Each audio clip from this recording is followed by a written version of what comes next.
How unprofessional. By the way, Denton, stay out of the ladies' restroom. That kind of activity embarrasses the agency more than it does you. This is Snake. Do you read me, Otacon? Loud and clear, Snake. Kept you waiting, huh?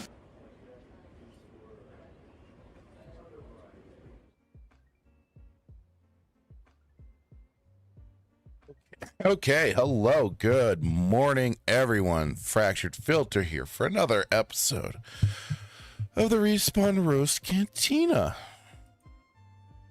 May 27th, 2026. It's like I got off to a bit of a rough start. I didn't realize I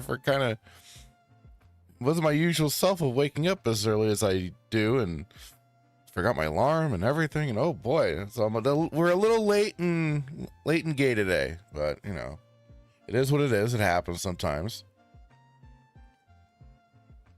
Still not totally prepared for everything, but hey, we got stuff anyways. And hello, good morning to you, Star Wars Scran. Howdy to you. Hope you're doing well on this, although I don't know if it's evening or what for you, but hello. Hope you're doing well.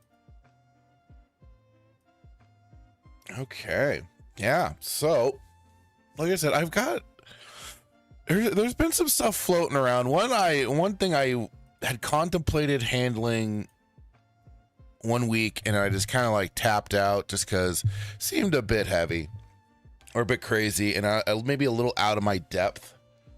But we might try and tackle it this week, just to look into it, for some of the stuff that I have bookmarked on it, because it wasn't anything surprising in my eyes. But I mean, what is it? I'm not trying to sound like some kind of smug ass, but it's just kind of like, okay, yeah.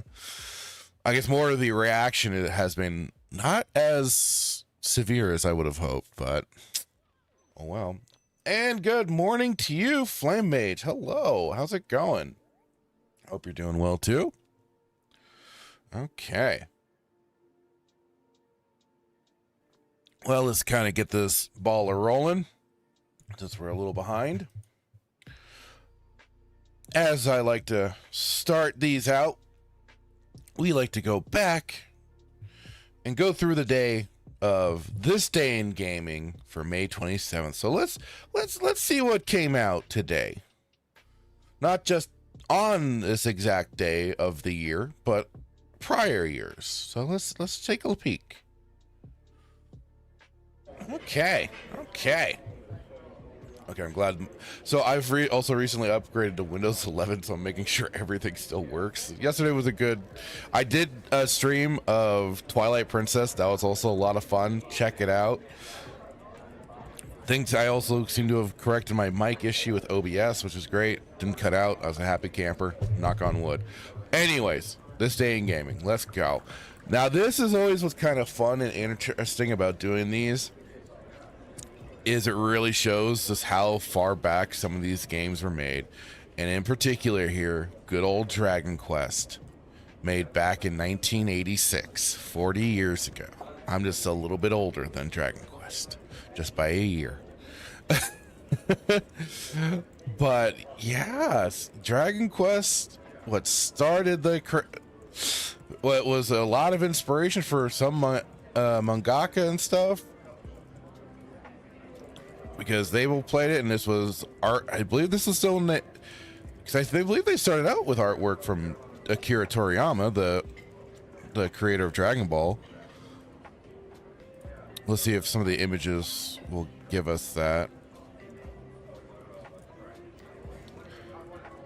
because I believe the enemies were designed by him. If we can find any, I'll kind of show that off. I went to the same image. God damn it. Maybe I'll have to do, because I could have, let's see, summary. No summary? For the original Dragon Quest, there is no summary? My God, what is going on here? Developer Chunsoft, what? Oh, wait, now it says Dragon Warrior. Am I completely mixing things up? Okay, there's the image of Dragon Quest.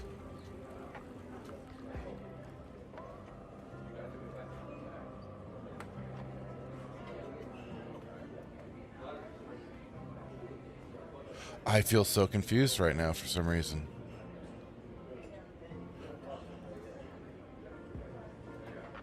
Ah, crap. Oh, shit.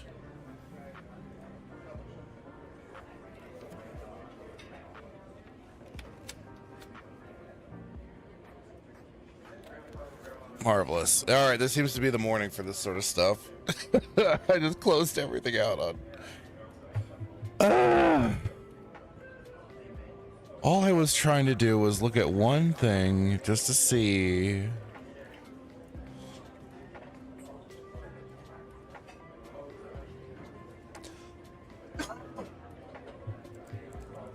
Get that back.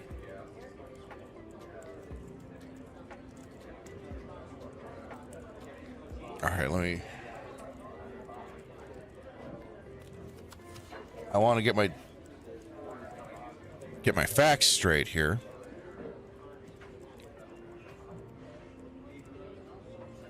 I'm seeing Dragon Warrior. What's... Yeah, Dragon Warrior, Dragon Quest. So since this doesn't really have the summary, I at least pulled up the wiki page. Dragon Quest, titled Dragon Warrior, when initially localized to North America, is the 86th role-playing video game developed by Chunsoft. See, that's what kind of threw me off, was the Chunsoft as well. But it was published by Enix for the Nintendo Entertainment System. Was originally released in Japan May 1986 and by Nintendo North America August 89. It is the first game in the Dragon Quest video game series, ported and remade for several video game platforms. As of 2019, it has been ported to the MSX, MSX2, PC 1901, Super Famicom, Game Boy Color, mobile phones, and Nintendo Switch. Player controls the hero. Okay, but I'm kind of... Let's see. Okay, yeah. So, manga artist and Dragon Ball creator Akira Toriyama produced the artwork, and Koichi Sugiyama composed the music. Okay, so there's that little tidbit. I was on the ball. I just got thrown off for a second. I'm like, wait a minute, Dragon Warrior. What am I looking at? I was pretty sure I. And then the Chunsoft is like, aye. But yeah, an early, you know. Although I wouldn't say the first, but it's definitely the early games of JRPGs and stuff like that that I can think of. But I'm sure they were probably some that were even earlier. But one that still continues to this day, and with its own spin-offs as well. They've gone into all sorts of different things. Makes me wonder too if there's a neat little trailer we can maybe find for it, honoring its 40 years. 40 years, man.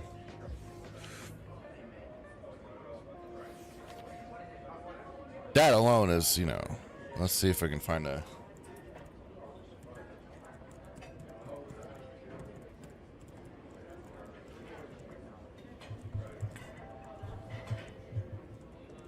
Okay, I think I might have... Oh, trailer's fan-made. Although that might be all you can probably find nowadays.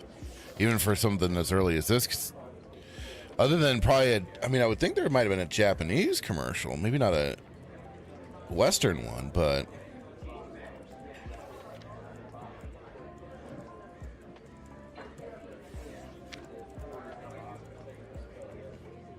Okay, that's more for a re-release.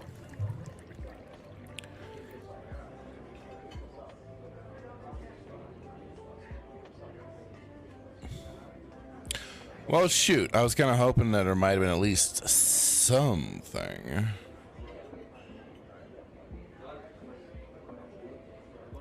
Oh, well. No biggie.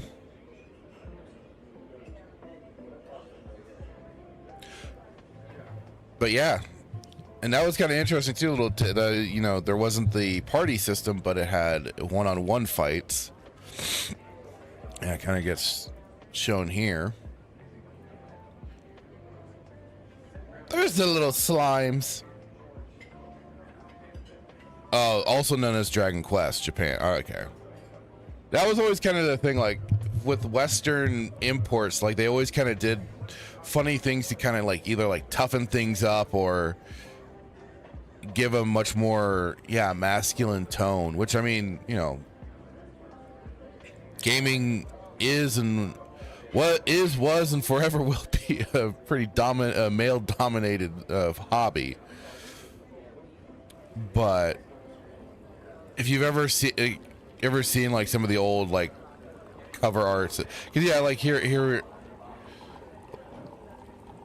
which I mean, this later, if it was coming out more in the 90s and stuff, the re-release of that you're using this artwork, people probably would have been all over it, especially once Dragon Ball was really kicking off, Dragon Ball Z in particular. People would have recognized probably the art style and been all over it. But this is always I mean, it's so cool artwork. But they gave it that. I mean, I guess that was the thing, kind of giving it the more Western flair versus what Japan had for theirs. But this has always been kind of a thing, especially if you've seen like the early Breath of Fire box arts. They did a lot of the same thing. They really like made Ryu look all jacked and whatnot. He made him more like kind of blue-haired Conan the Barbarian. So there was always it was kind of cool seeing different box arts in different countries and stuff. So yeah, Dragon Quest started in 86. I'll be damned.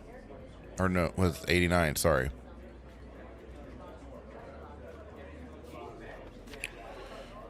Crazy. Wait, I thought I said 86. Yeah, 86.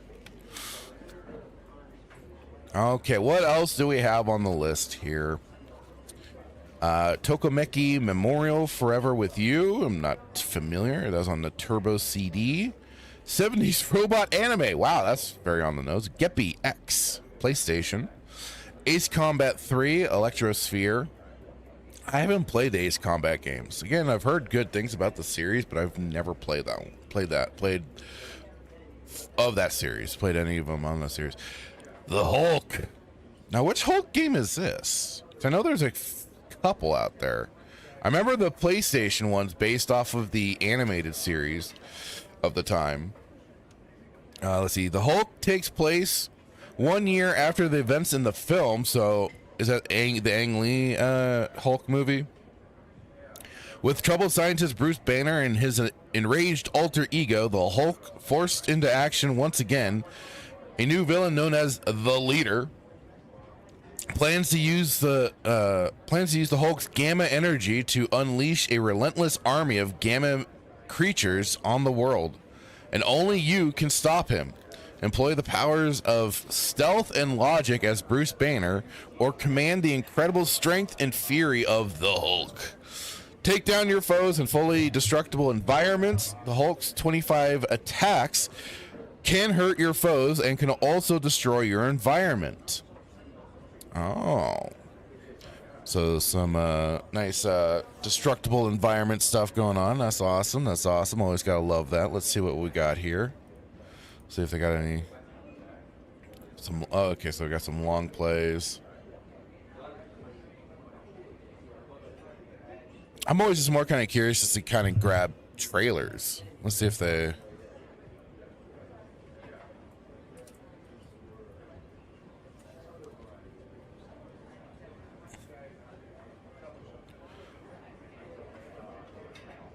Oh, this is giving me trailers for the movie itself now. God dang it. That's not what I want.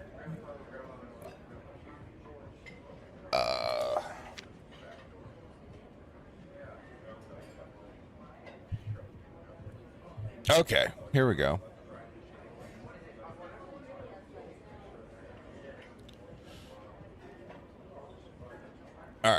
I found one. Bring this on over.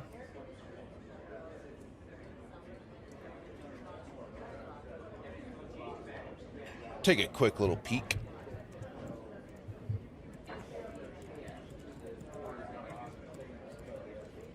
I guess I would have done this for Dragon Quest, but I couldn't really find anything.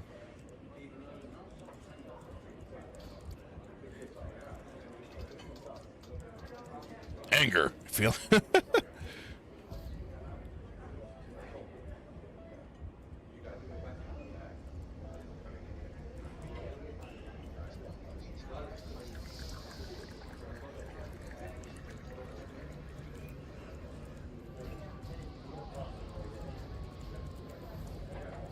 He's not having a good day.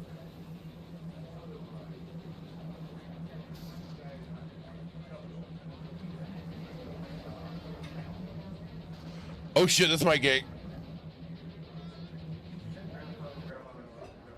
You know, I miss when rock music was the go-to for like action games and stuff like that. Can we bring that back, please? I want metal and like rock and roll and stuff. Come on.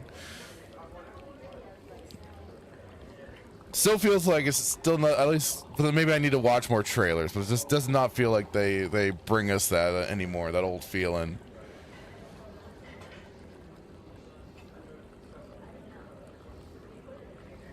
Oh!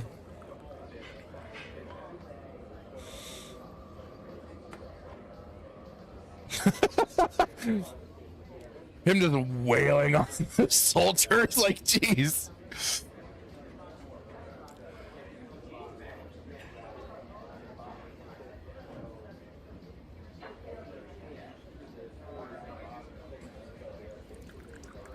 It is kind of funny how now there have been people that have, I think, gone back to. It's that whole thing too. Like people go back to certain movies and go, "Oh, it wasn't as bad. It's not that bad." Oh, God damn it! Unleash the fury. That was great. Like I said, we need like the old rock music and stuff like that for trailers. So that hit perfectly. Sorry, I'm just also getting things back in order after I accidentally close things off. Ah! But yeah, old Hulk there. But yeah, I've heard people go back to the Ang Lee movie, and I think they go, you know, it's not as bad as it was first made out to be. I might have to check it out again. It's been forever since I don't remember ever hating it. I just was like, okay, it's a Hulk movie. Look at that. That wasn't that Mastermind, I believe. Because I remember like some of the stuff from when there was like it was the Hulk the animated series. We had so many animated series of Marvel early on too, because it was a lot of stuff was we had at least for the 90s side. I know there was stuff even before that, but it was like I think before that, like Spider-Man and his amazing friends and stuff like that. But in the 90s in particular, there's a long string of a bunch of different Marvel cartoons that were out. We had The Incredible Hulk, we had Iron Man, and of course Spider-Man, the X-Men. I felt like there might have been some more, but I'm not 100%, but I remember Hulk being one.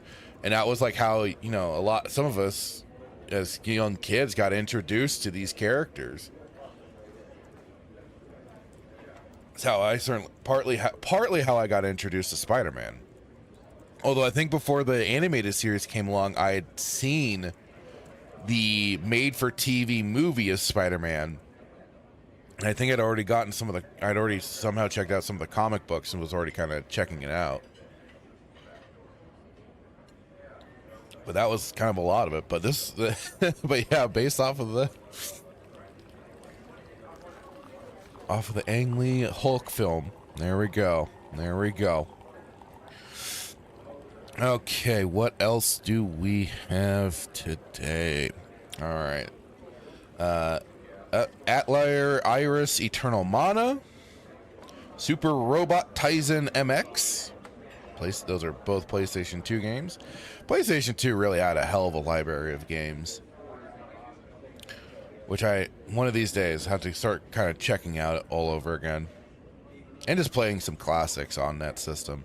Other than Metal Gear Solid 2, when I did that for April 30th. La Mulana, Blaze Union Story to Reach the Future, PSP. PSP was a cool device. I liked the PSP, especially for then the ability to mod it out and be able to put emulation and everything on there. That was really cool. I was bummed when my PSP died. I still have my the PS Vita, which in and of itself was a cool device. I never learned it or figured out if you could jailbreak it and put emulation on there. I should try one of these days. Let's see. Starless Nymphomaniac's Paradise on the PC. It even has a little NSFW. Not safe for work. But they don't even show the box art. Oh, this was 15 years ago in Japan. There's a part of me that's curious. There's a part of me that's like, do it. Click on it. But let's not get into that kind of trouble again. Wow.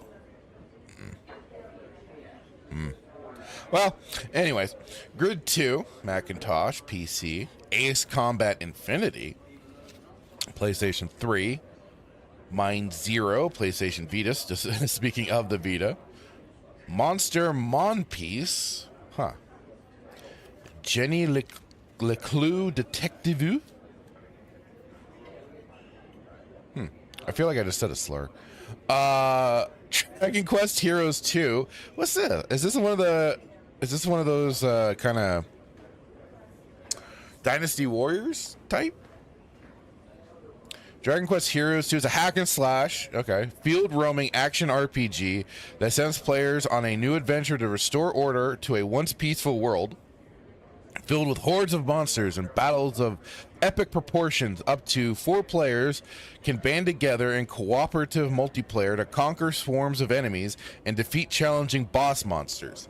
There is also a cast of many playable characters, each with unique moves and abilities, including a host of familiar faces from the Dragon Quest series, and 4 brand new heroes that must team up to defeat an unknown threat looming over the 7 realms. Well, there you go. Features online multiplayer. Up to 4 players can play online, transform into a monster, and battle as one of them. New world, new story, new adventures, numerous unique characters, each with unique abilities. Change your vocation and play in any fighting style with a variety of magic and weapons. Well, that's cool. Let's see what we got here. Yeah, look. I was gonna say very much on the point of being a Dynasty Warriors-esque style game.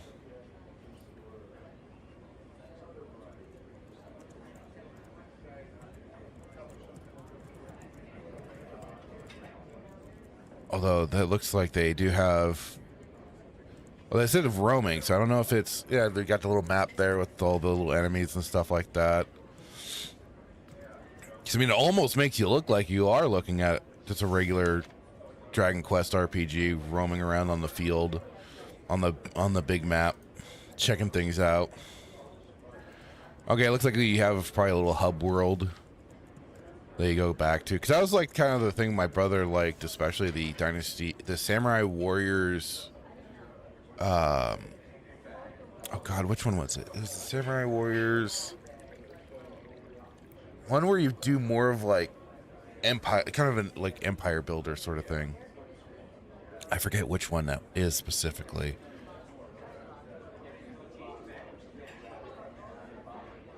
But that was always more of his pace.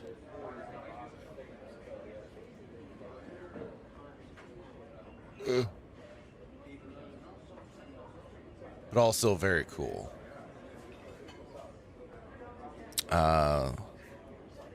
Let's see. Let's see what we got for possible. We got a neat little trailer for this one too. Let's see if there's one already in here. Most of the time it just seems. Oh, here we. Oh, what do you know?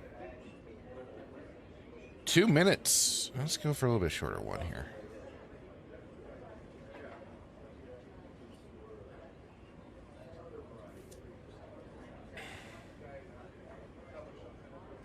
Videos from GameSpot. I was gonna say I just want like this little. That's an overview trailer. 2 minutes.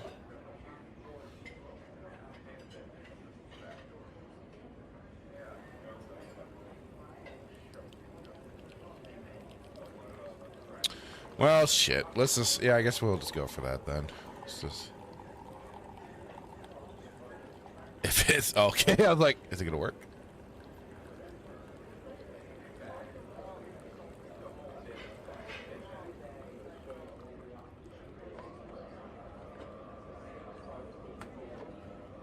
Okay.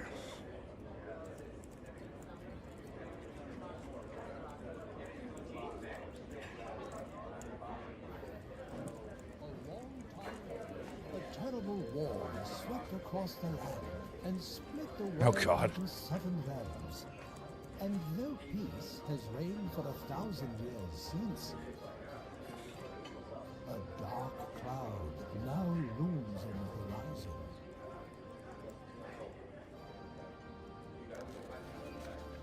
Squeenix's cinematics are always beautiful. Heroes too. Follow the story as Lazarel or Teresa, dedicated students of the battle, as you fight alongside a band of unique. Yeah, very Dynasty Warriors-esque here.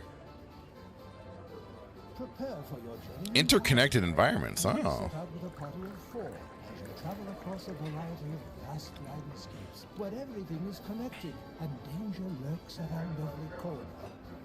Oh, noes. With a massive selection of weapons, spells, and vocations. Choose to fight as a mighty warrior, holy priest, devious thief, and more. Each vocation plays a unique role in conquering the ever-changing battlefield. But whatever role you choose, you needn't face the fight alone. That's why up to 4 players can partner up online for cooperative play. You'll need all the help you can get to tackle the especially difficult boss raids and reap the many rewards from dimensional dungeons. So gear up and sharpen your swords, because a world of adventure awaits in Dragon Quest Heroes 2. I mean, that is kind of cool that they allow you to change the professions. Never alone.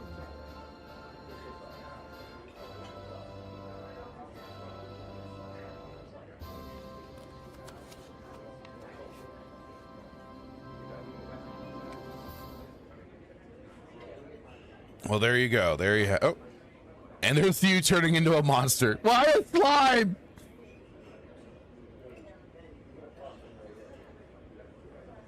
Hey, this is available April 28th, 2017. What the heck?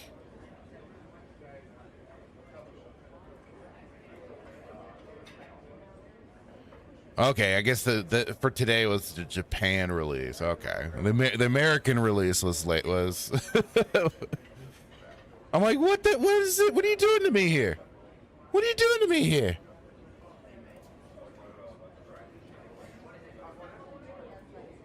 Well, very cool on that one. Okay, what else do we have here? Sherlock Holmes, The Devil's Daughter. 10 years ago on PC. Banner of the Maid, 7 years ago, PC. Tyrania, a kinetic visual novel. Oh, okay. Got the visual novels on here, too. Cow the Kangaroo, 4 years ago for the Nintendo for all systems there. Pac-Man Museum Plus. What's it? So that must be like what, a collection of Pac-Man Museum Plus presents a unique curated collection of classic and modern Pac-Man games spanning the 40-plus year history of the storied iconic video game characters library. In addition to the eclectic selection of classic Pac-Man titles. The collection also features a customizable in-game arcade where new items can be earned by completing missions and earning in-game coins in each of the 14 featured titles. Players can unlock cabinets, figures, decorations, wallpapers, and custom flooring to design their own creative arcade layout, complete with a jukebox to customize their musical soundscape. Well, that's definitely for the the old school Gen X and millennials like myself that remember the old arcades. Good morning, Joker. How are you today, sir? Hope you're off to a good start yourself. You guys got plenty of news to cover for some good old wrestling. Should be fun. Although I will admit I've been kind of like I've dipped a lot more out since the Wyatt 6 release. They dropped all of them. I'm still bummed about that. Let's see here. What else do we got for this Pac-Man museum? All the different box arts. Let's see. Not a lot for images. You'd think there'd be a little bit more, but it does kind of show off a little bit of the. You see a little bit of the arcade setup that you can do for the game, for what you earn. Let's see. Yeah, so then you have the arcade cabinets where then you can walk around as Pac-Man and play the games as well. Which that ain't a bad feature. That ain't a bad way to handle things. But yeah, Pac-Man Museum Plus 4 years ago. Oh, okay. Family Crush PC 1 year ago. Just by that, it's not touching it. So wait, why have I, so what, was that early access for people that, guys, why did you pay for the 007 First Light just for the... See, this is something that I just cannot get into for the whole streaming thing for video games. Like yesterday, I played Twilight Princess. I had a blast playing that Legend of Zelda game again. It was fun. I'd forgotten how fun it was because I only really did the first playthrough of the game. And I didn't play through it much like I did Ocarina of Time or Majora's Mask and Link to the Past and stuff like that. But yeah, this was like, I'm not gonna just, then I'm also not reviewing video games or anything like that. I know there are, some people get them because they're trying to review the damn game on top of it. Like I know Synthetic Man, he at least plays through the games too, and he gives his his opinion on it. But yeah, and notice this: eggs must flow. Linux, Macintosh, PC. I have a bit of there is some particular news that I think I have about 007 First Light, which we can get into. But I mean, I know it's not gonna. It certainly won't stop people from getting this stupid game. But yeah. So that is all the games that came out on this day, May 27th, throughout the years upon you. Starting at 1986, going all the way to current year of 2026. What a crazy thing for some of these games, especially for how they've endured. They're still in a lot of people's hearts for even the older games and stuff like that. And if there is anything that kind of piqued your interest, even just from the name alone, check them out. See what there is. Have some fun. But yeah, that's what we're all here for. Okay, what do we got here? Joker saying, "Oh, that we do. We got a PLE to predict and some news and brand new top 5, as well as enduring ego's bad taste." Absolutely. Go over to the Joker's voice for. Hang on. For their wrestling stream. I'm sorry, I'm forgetting the name at the moment. I'm still waking up.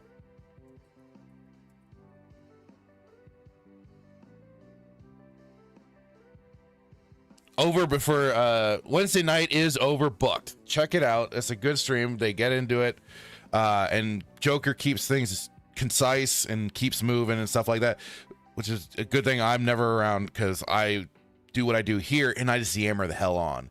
And also what Duke Devil 95 has to deal with on Wormhole Watch, I just ramble the fuck on. So, but check it out. It's a good time. I always have fun listening to the takes and everything. Thank you, Joker. Also got it with the Wednesday night is over, but here, I'll even drop.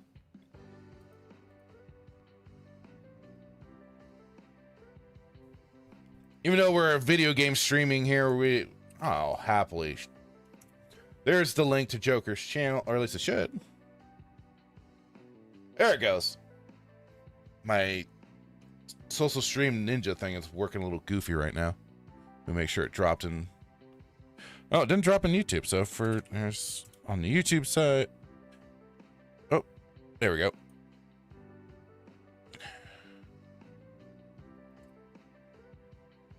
I'm going to have to reconfigure things, it seems, for my social stream ninja because it's not working like it's supposed to. It's acting goofy on me.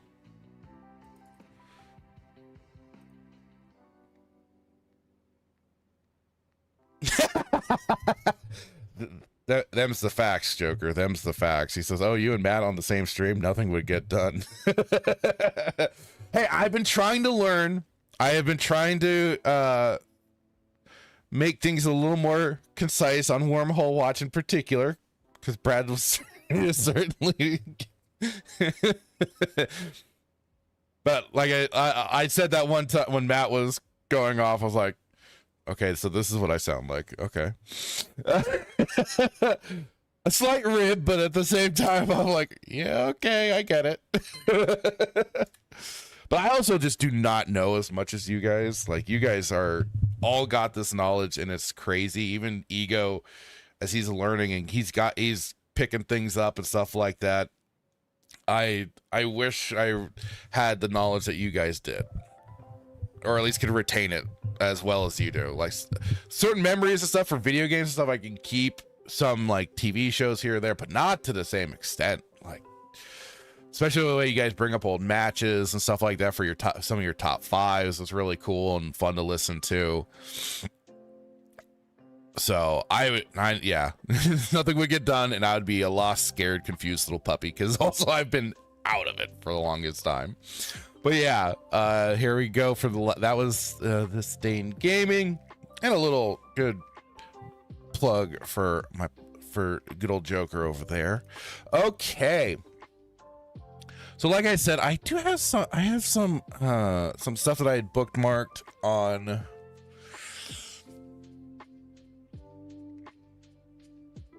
on a particular topic. There's actually a couple of, and I might keep it to, because one is, like I said, about what you'd expect, but it's, again, I have not seen a big pushback on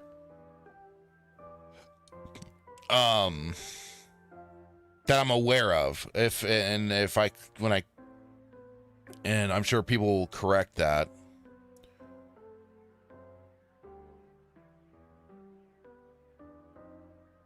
Okay, so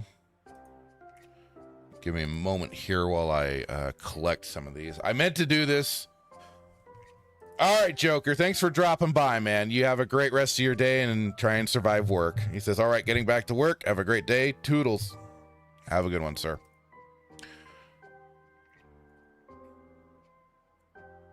Okay, I'm gonna start grabbing these. And so we may even be kind of taking a look at the individuals' YouTube video. That'll give a little more details on this as well, but I'm gonna first go. Oh, wait, here we go. Okay, so we do have quite a bit of... Okay, so that's the link to...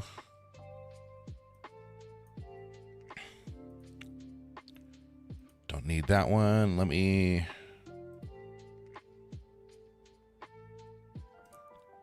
I apologize for this. like it is, since I woke up a little bit late, I did not get to quite have everything as prepared as I would have wanted.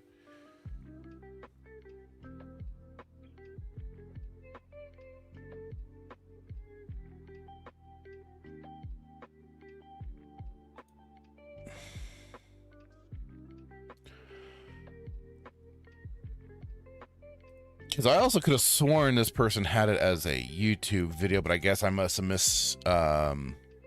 misconstrued that as the link that was provided.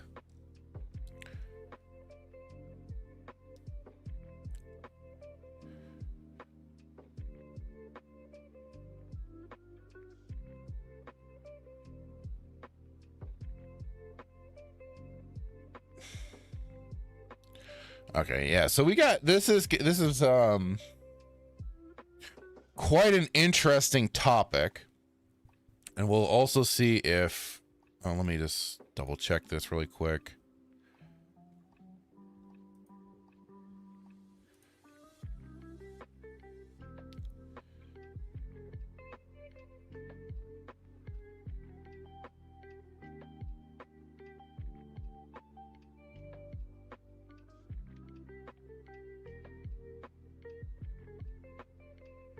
Okay, so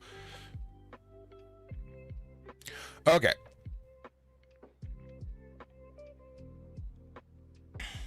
I'm not seeing it as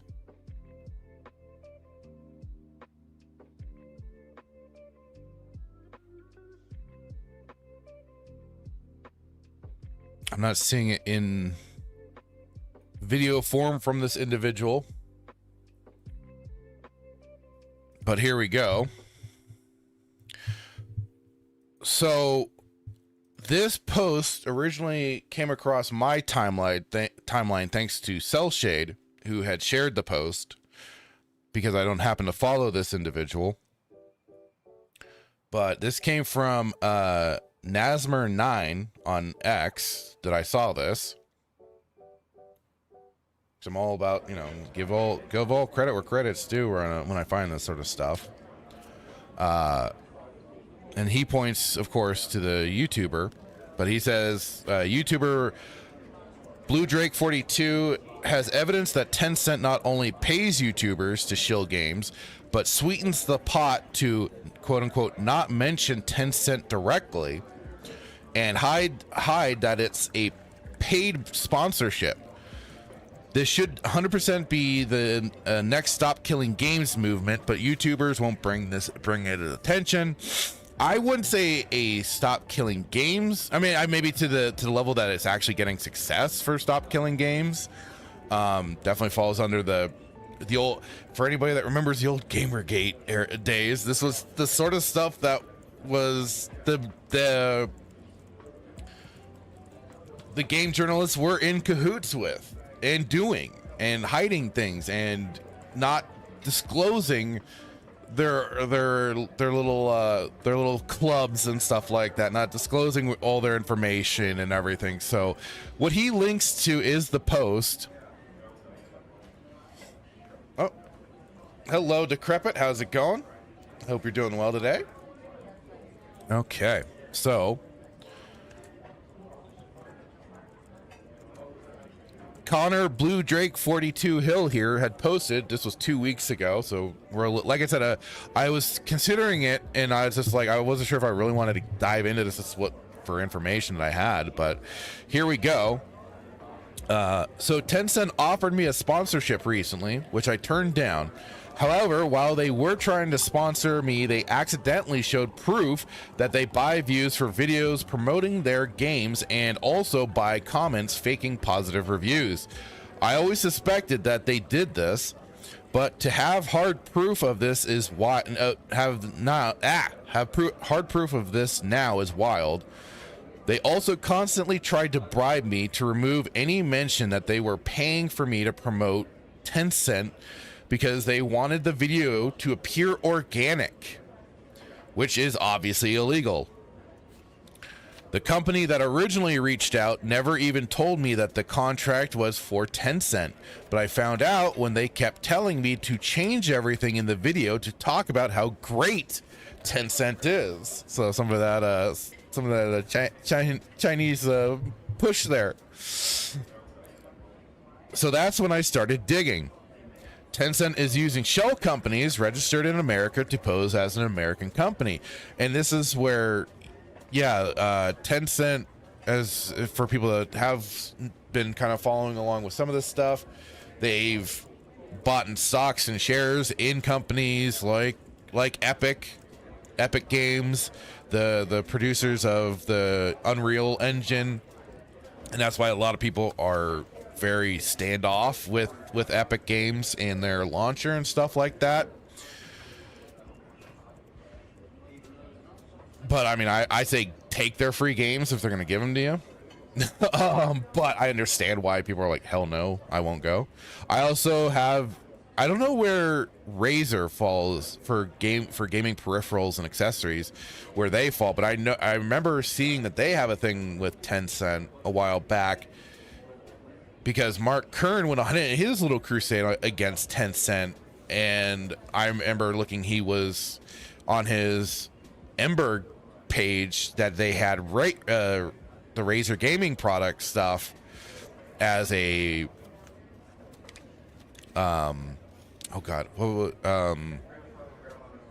whatever kind of brand deal or something like that, but it was on that page. And I tried saying on X a long time ago on one of my old accounts, like, hey dude, you're trying to make all this noise, and yet here you are with a company that is allied with Tencent. And I got pushback from, I think, his fan base, and I was like, all right, what the fuck ever, dude. That was kind of my early day. That was before like the whole Ember situation blew up, and realized just how full of shit that all was.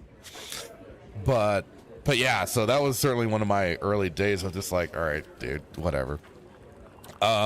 Anyways. But you only get paid if you say good things about Tencent, but you're not allowed to say that you're being paid to say good things about Tencent. Like this post, if you think I should do a video about it, hopefully I don't get assassinated for posting this. So here's the... Let me see if I can get a little bit of a...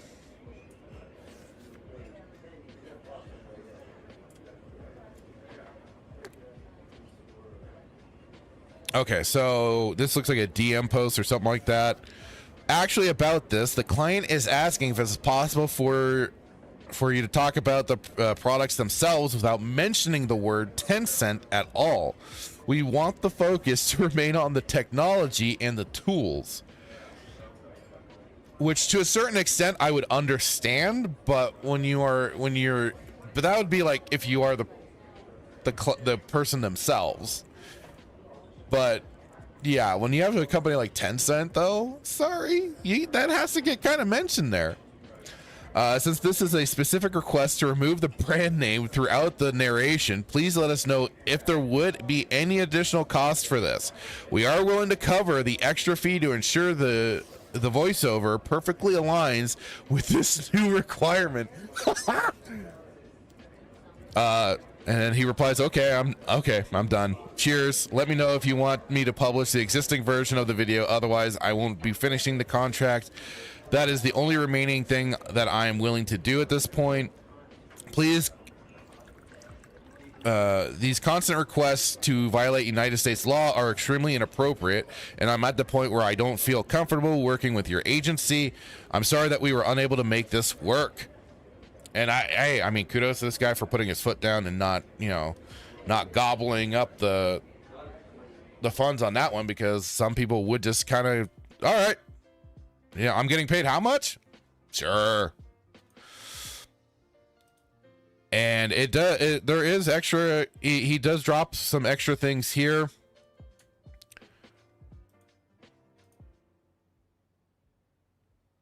Let me just make sure I got it all. I just want to get the, there we go. Okay. And unfortunately with this next spot, this post was deleted by the post author, but this is all in Nasmer's thread here. Because Connor here did reply, "Oh no, it was both. This was an event promoting how AI development tools are being used to make Delta Force." Oh, okay, so that's for Delta Force. So it was absolutely both. Here's a snippet of a script they sent me. This is exactly what they want people they pay to say with no disclosure. And then let me go over to the image. Tencent Games has particularly mature implementations in this area, and the AI teammate system they built for Game for Peace is a perfect example. The AI teammates in this are no longer simple tools that just execute commands. They are companions that genuinely understand the player's intent and engage in deep interaction. I swear, sometimes this idea of AI and stuff is getting really bizarre and really creepy and weird. And like, it's fun for memes and images and stuff like that, like fine, but with implementations like this in the games, I don't know, it starts getting into some weird territories. Because I mean, it used to just be like, I mean, if you want like some, and not like AI in this probably regards, but like old just enemy AI, the way they would interact, like what some of the best is the original Doom, like the way they coded it and made it work, and just the way the enemies react to you in that game is insane. There's some crazy good breakdowns out there that you can find of all of that stuff. They not only accurately execute tactical commands, but also respond instantly to player speech throughout the match with complex dialogue, offering reminders when the player is in trouble or expressing congratulations when they win. This kind of warm interaction provides solo players with a genuine sense of companionship, making the game experience much more vibrant. The second direction is game worlds that dynamically respond to player actions. For a long time, environments in many open world games have been procedurally generated but static. For instance, in No Man's Sky, no matter what the player does on a planet, the environment and NPC behavior don't fundamentally change. The static setup can inevitably lead to player fatigue and reduce immersion. AI technology is changing this, making game worlds more alive and interactive.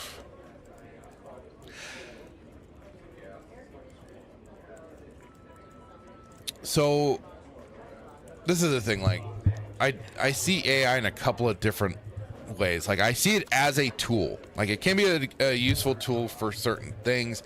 At the same time, when you use some of these AI things, they just show kind of how stupid they are, and that you even have to remind them of particular details of what you're like even like conversing with them on, and remind them of even previous statements that have already been made within that. And this is probably why they're trying to like load up all these different data centers and everything. But when it comes to using it for things like that, this is where it gets this is part of that weirdness, because in this, and also it does where I see people are like, it's taking away like the human component. But I mean, I would go with that if it wasn't for the fact that, you know, even the human side of writing and story building hasn't become just so in of itself propagandized and just, you know, boilerplate level, you know, layers, levels of interaction of just basic stuff. Like it is, worlds just don't, and like it is, not a lot of worlds feel like worlds anymore. They are just like set pieces instead of a fleshed out world. Like I would say, you know, the original Deus Ex is a good example of a fleshed out world. Yeah, you got repeating conversations, but just the way things take place as you go through certain areas makes it feel more alive and like a world than some of the current games today. And now it's just trying to like, it'll give a basic probably prompt for the AI, like AI NPC characters to then just kind of get a general basis off of, and then what's being created, yeah, it'll kind of create maybe a unique player experience for the way you interact with those NPCs and stuff like that, the non-player characters. But it's not giving that world its own fleshed out thing. It'll, because I'm sure people will mess with them and bug them out to holy hell and back, and that'll probably be at least the hilarious part. But how well will even those NPCs stay on a technical guidelines of a script? If they get better, sure, but I mean, it just seems to take away the idea of human creation on that side, which is why I can understand people really just completely at odds with the whole AI thing, the whole AI conversation. So, it's such a tough thing to really, go into. And I'm no expert on any of this stuff. I'm just a shit talker online. That's all I am. With AI, developers can create more emergent and dynamic game systems, allowing the entire game universe to change based on player actions. For example, if a player cuts down trees, the surrounding vegetation gradually recovers. I mean, that's already something that is in games as it is. I mean, that's something that's coded in from games like, Stardew Valley to Harvest Moon and stuff like that. You build and plant and cut down, and I mean, even a lot of the survival games, that's still kind of the thing.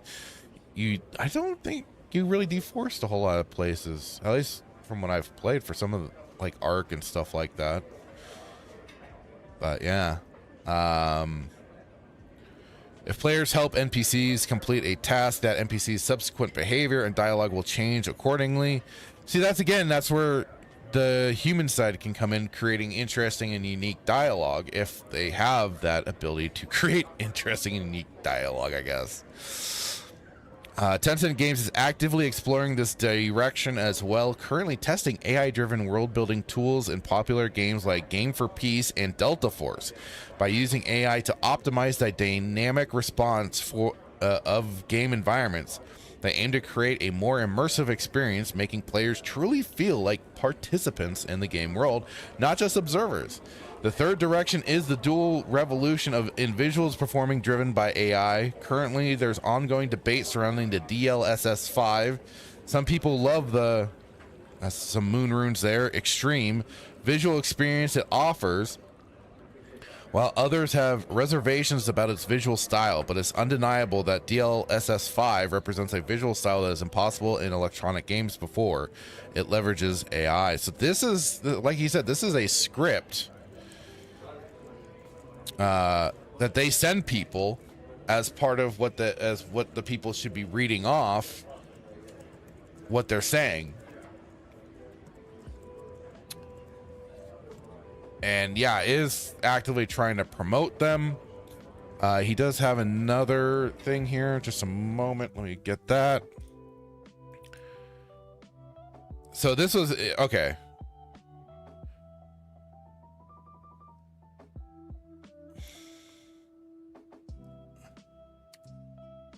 Let me just make sure I've got this next image set to go here.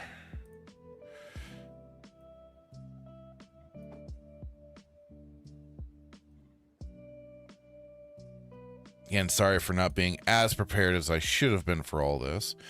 But this was another little kind of, there's a back and forth here that I thought was still a little interesting just to kind of make a point of. This damaged sector comes in. Wait, they wanted him to change everything in the video to talk about how great Tencent is, but also talk about the products, but not mention Tencent at all. Nasmer replies with how great the product video game was without any mention of the publisher or sponsorship. Damage Sector then also furthers it with, is it two separate video requests? One about how great Tencent is, and one about a product, but he can't mention Tencent. Nazem replies, I believe it's asking him to make a sponsored video about a Tencent product, but not to mention that. A, it's a product by Tencent. B, it's sponsored. Just to glaze the product itself. Therefore, in other words, so I only kind of know some Zoomer speak.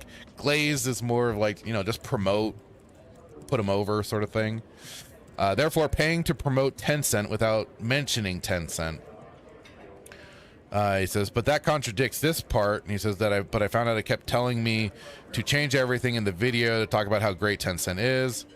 And he said, Nazma replies, I'm pretty sure that's just a mistake when he was paragraph typing and he meant how great the product is, because the DM screenshot provided clears that up in context. Damage Sector replies, I'm guessing it was two different requests from different companies. If it's not a mistake, he does say shell companies, plural, and the original company in reference to wanting Tencent praised in the video versus the other messages where they don't want them mentioned. And you'll find out, and then that's where Connor Hill does come in, saying very specifically, they wanted me to say good things about Tencent, like literally Tencent the company. Yes, also good things about products Tencent makes, but they were also explicitly directing me to promote Tencent specifically. Then they wanted me to remove the disclosure. And that's where then this image comes in. So he has highlighted, update the core message of this section to align with the text highlighted in yellow. Oh, so that must have been, but I'll read this from so 5. Next, move into dynamic and reactive experiences, contrast tools that generate content with systems that respond to player behavior. Highlight the shift from scripted experiences to more adaptive systems while keeping expectations realistic. This is evolution, not full autonomy. So here now, might be kind of tough to see too with the yellow highlight there. Second, the shift from rules to contracts, quote unquote, a fundamental reconstruction of fairness. The core idea here is how AI moves multiplayer fairness from post-incident maintenance to preemptive defaults. We've moved beyond just bans and reports. Now AI identifies anomalies in milliseconds and intervenes invisibly, dissolving malice before players even perceive it. So some weird predictive sort of shit. Players only need to focus on how to win the match rather than worrying about, is the opponent cheating? This guarded sense of security requires a deep understanding of player behavior and systemic insights into the gaming ecosystem. When looking at the sessions across all 6 dimensions, okay, most giants focus on specific niches. NVIDIA dives deep into neural graphics. Google Cloud explores living games. Krafton partners with NVIDIA for AI teammates. However, one developer appeared in nearly every single dimension. I don't know why, just this referring to it as dimensions. Including this most hidden yet critical safety layer. Tencent accounted for over 20% of AI-related sessions at GDC this year. But more impressive than the quantity is the distribution. They aren't repeating themselves. They are completing a master puzzle. While others seek a single point breakthroughs, Tencent is already thinking about how AI can systemically reshape every aspect of the player's experience.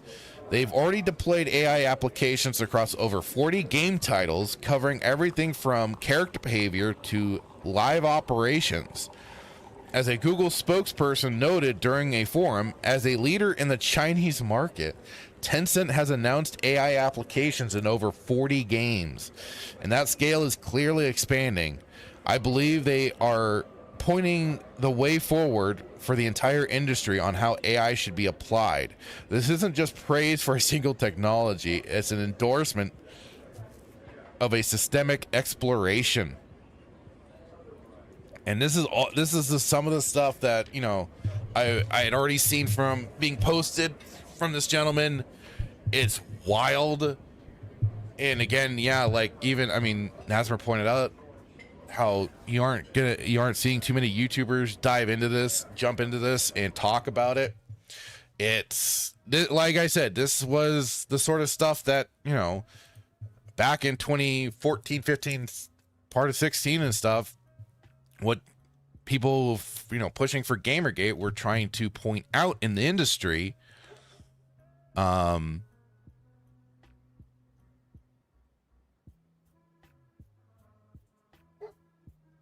It's just kind of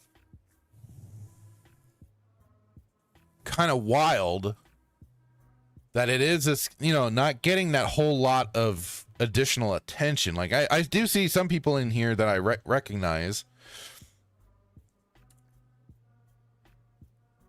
So we have Vex Electronica, Melee K of Melee Games, and I'm sure now that they're going to be returning with their Melee Madness podcast, I'm willing to bet they'll deep dive into this. And also Savvy here, she's known for kind of diving into a lot of these sort of things. Hopefully she's done more. Like it is, I haven't quite kept up on all of it just because there's been so much there's just been kind of, real life gets kind of crazy sometimes. But like I said, this was definitely like one of those things that was the hot button issue for what a lot of people, a lot of us were talking about and trying to point out with just the regular game industry side, just not the big corporation, something like a Tencent, but just the news outlets, the Kotakus, the IGNs and everything like that. I mean, it was all being pointed out just how goofed this all was. And it's just wild that, I can't say that I've even seen. Hang on, I'm going to try and check. I don't even think I've seen like Niche Gamer pick this up.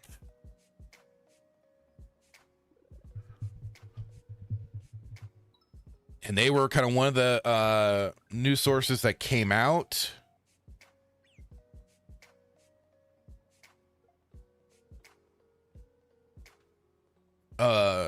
Amongst a lot of the Gamergate stuff.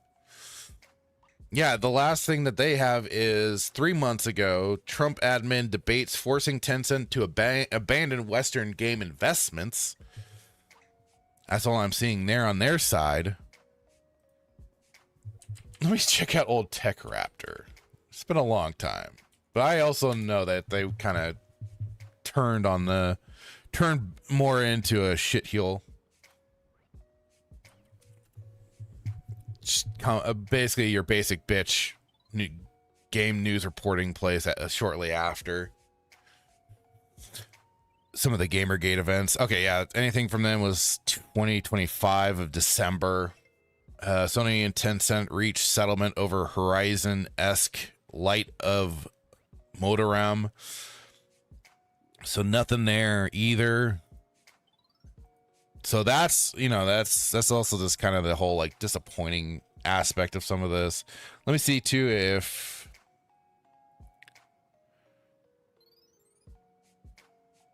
there's anything else.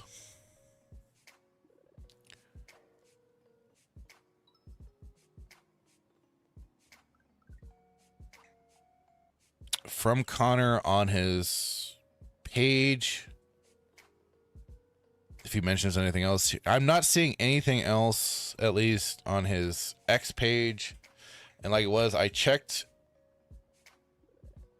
looked at his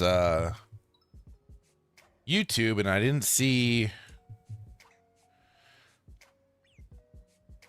any videos there either. Just more, he's just talking about AI tools and stuff like that. Because he's also developing. He's the founder of Revolt GPT.dev and Operation Harsh Doorstep, Master of Science in Data and Machines Learning. It looks like he's creating AI software in games. So that's a lot of the videos, more of what's being talked about there. And his most recent video was 3 days ago. This is the next big thing in the making. It looks like for some of the AI tools, I think in some of these first-person shooters. He even has one for Unreal 5. Asset is basically a full game. So it doesn't look like he's taken to this. But all I can say is, you know, be wary. It's always the thing is gotta be more and more aware of what's going on in the industry. I won't ever say I'm a perfect individual on trying to keep up. I sometimes, you know, I lose sight of what's going on, and that's how I sometimes get into a Marvel rival situation. but yeah, you know, it's the shitty thing that we really have to get really like autistically diving into so much of this stuff, the background of everything. Oh, okay. And then here is like another, he has a little, his own pinned comment when he talked about it on his YouTube channel. So he does say here, by the way, the other thing I've been highly suspicious of is them buying Steam reviews and botting SteamDB player numbers. After this, I'm now almost certain that they do that too. It wouldn't surprise me. I'm very interested in talking to anyone who else has had similar experiences or has evidence of this. I know they're paying off a huge number of other creators because I saw the list of people that they are paying. Reach out to me if you do. Yeah, I didn't expect anything else from a Chinese company. I mean, like I said, this was definitely... It's just a I think just because there's so many stupid social yeah, some of them has been stupid social movements and stuff like that, hashtag movements and everything like that. People have gotten exhausted. People are tired of this sort of shit.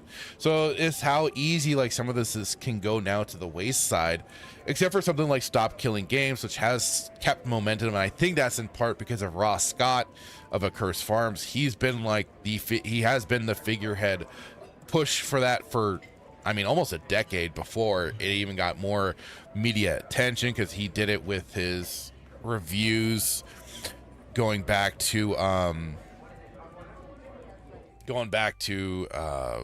god, what hang on, I don't know if I don't think it was, I want to say for some reason Battleborn, but I know that ain't it. But yeah, through Ross's Game Dungeon reviews and stuff, he's talked about this.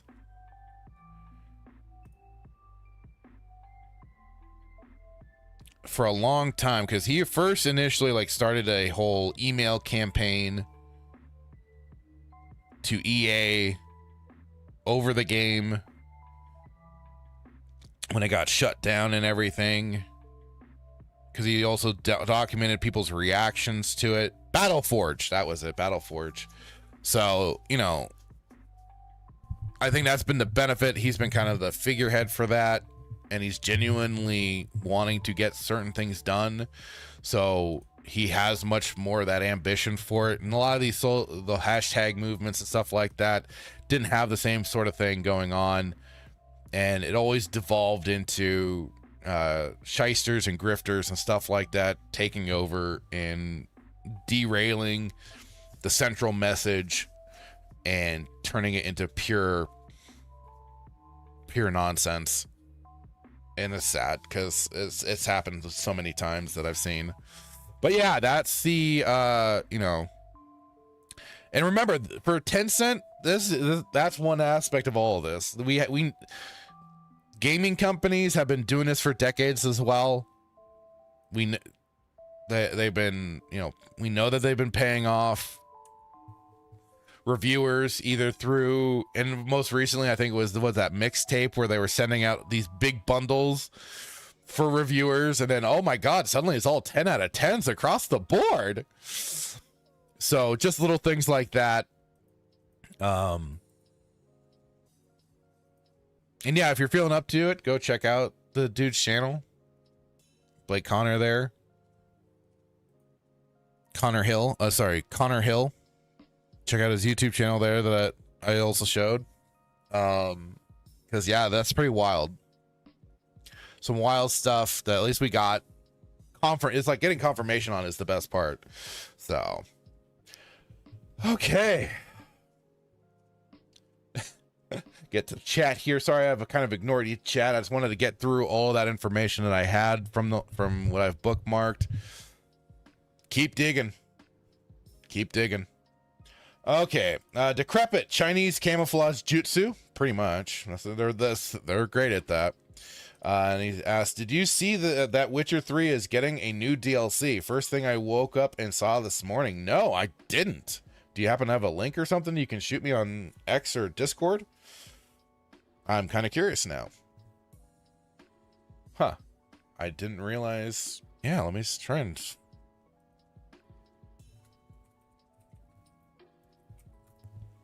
I didn't realize that... Oh.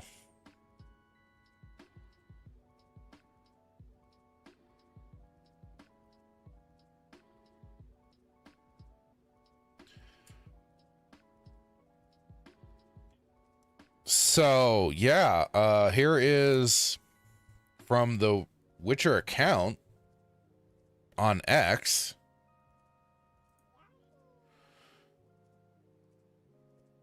Crazy. Medallions humming.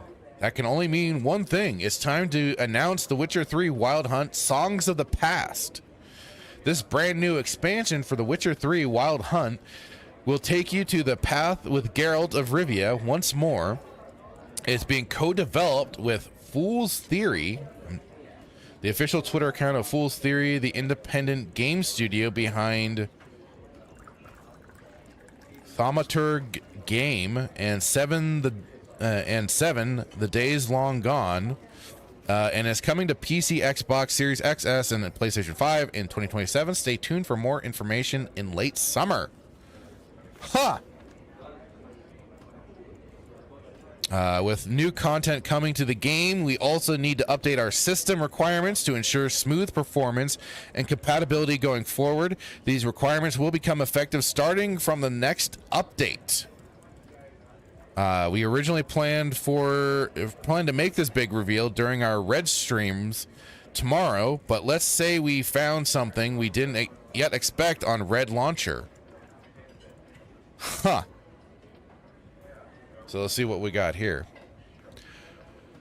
Upcoming changes to minimum requirements for The Witcher 3 Wild Hunt, and I'll say I'm not always great on knowing exact tech specs and stuff like that, so I will let the smarter people really break it down, but we'll just go over this just to see what they are talking about. So with new content coming to the game, we need to update our system requirements to ensure smooth performance and compatibility going forward for The Witcher 3 Wild Hunt and Songs of the Past. Starting from the next update, the new minimum requirements are as follows. CPU, AMD Ryzen 5 2600 and Intel Core i5 8400. GPU, NVIDIA GeForce GTX, AMD Radeon RX 5500 XT 8 gigabytes, VRAM 6 gigabytes, RAM 12 gigabytes, storage 70 gigs, SS solid state. Huh. OS 64-bit Windows 11. These are minimum requirements. Reflect how hardware capabilities and software usage have evolved since we last changed the system requirements in particular. Windows 11 will be the minimum required OS for both Witcher 3 and Cyberpunk, following Microsoft's end of support for Windows 10 on October 14th, 2025. Without ongoing security updates, official platform support, and continued GPU driver support, we will no longer test our games on Windows 10. So that means you're kind of up the creek without a paddle if you run into some crazy bugs. HDDs will no longer be supported, so that's regular hard drives, basically, will no longer be supported as solid state drives, offer faster load times, smoother asset streaming, and improved overall performance. The game will exclusively run using DirectX 12 which allows us to support ongoing technical improvements and modern hardware more effectively. Only processors supported on Windows 11 will be supported by us. Only graphic cards will, with ongoing active driver support for gaming on Windows 11, will be supported. Please note that it's possible to revert to an earlier version of the game to see how to do it here. And I believe that's probably, because I know usually through GOG at least, they offer the different versions of the game, but we'll see what they say here. So if you want to revert to an earlier version of the game, only the latest version of the game is fully supported, as it contains all the latest improvements, fixes, and changes. If you encountered any issues on an older version of the game, make sure to update it first. However, if for any reason you wish to revert to an earlier version of the game, here's how you can do it. Through Steam, go to your library, Steam library, right click, select priorities, go to betas and select classic. The game will update automatically. To return to the newest versions of the game, simply follow the same steps and select none in the betas menu. GOG, go to your installed selection on GOG Galaxy, select Witcher 3 Wild Hunt and with managed installations, configure, change beta channels to classic, disable the auto updates option, choose your preferred version and click OK. To return to the newest version of the game, simply follow the same steps and select disabled in the beta menu channels. Hang on. Because I know usually when I've looked in my GOG downloads, it's allowed me to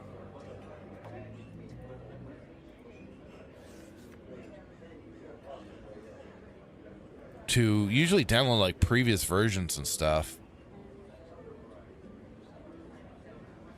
Sorry, I want to double check this really quick. Maybe they've changed that for storage reasons and stuff, which might be the case. They may have changed some of that stuff.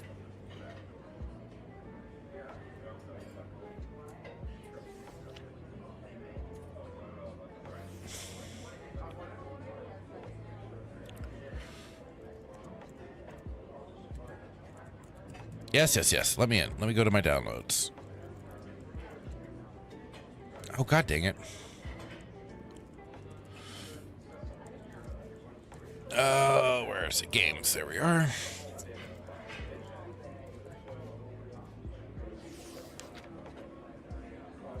Now to scroll all the way. Oh, wow. Now to scroll all the way through to get to The Witcher. Let's see. Okay, Witcher. Oh, now I see the Witcher 3 Red kit. But let me check Wild Hunt here. Never mind. It looks like it is. Oh, wow. Now it's just 4.0. Interesting. DLC installers. Because, yeah, they include, like, the... Okay, so they'll have the base game... Although I'm still seeing in it for Red Kit update, even though it's the base game 4.04a, but they do have also patches. Oh, never mind. They don't even include like the original version anymore. Because I could have sworn they did. But that must have, like I said, that probably changed with all the stuff going on. But yeah, Epic Game Store. On Epic Game Store, it isn't possible to revert to an earlier version of the game. The platform only provides access to the latest available version. So you are hosed on Epic Games. Avoid at all costs. I mean, why you'd be purchasing games off of there, I don't know.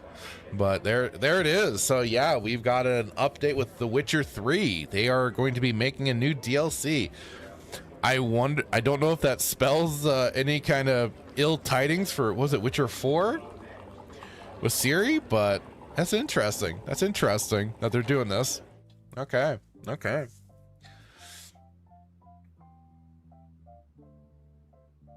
Hello, Static. How are you? He's saying, wait. You got to start this one over. What's happening? What with the Witcher? It's the Witcher 3 is getting new DLC. They're getting a new expansion.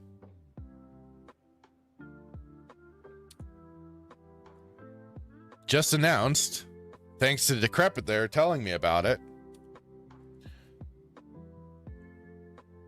Yeah, over on the Witcher page, they just announced that they're gonna be having the brand new expansion for The Witcher 3 Wild Hunt will take you to the path of with Geralt of Rivia once more, and they're having co-development on this one. But yeah, a brand new expansion. I like that they still call things expansions, and for the most part, it seems like CD Projekt Red to have kind of still maintained that mentality of DLC. Even though it's a DLC, it's a full expansion.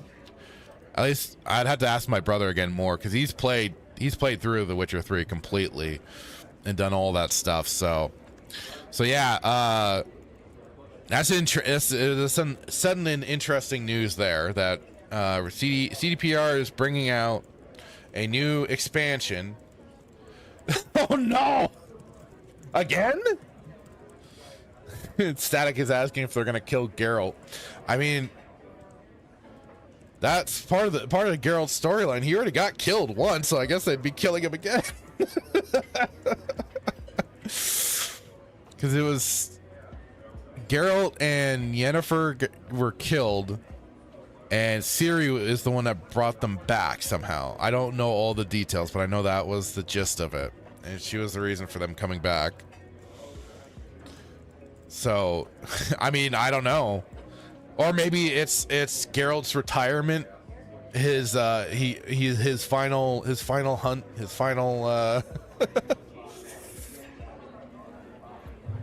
I don't know. I guess that'll be the curious thing.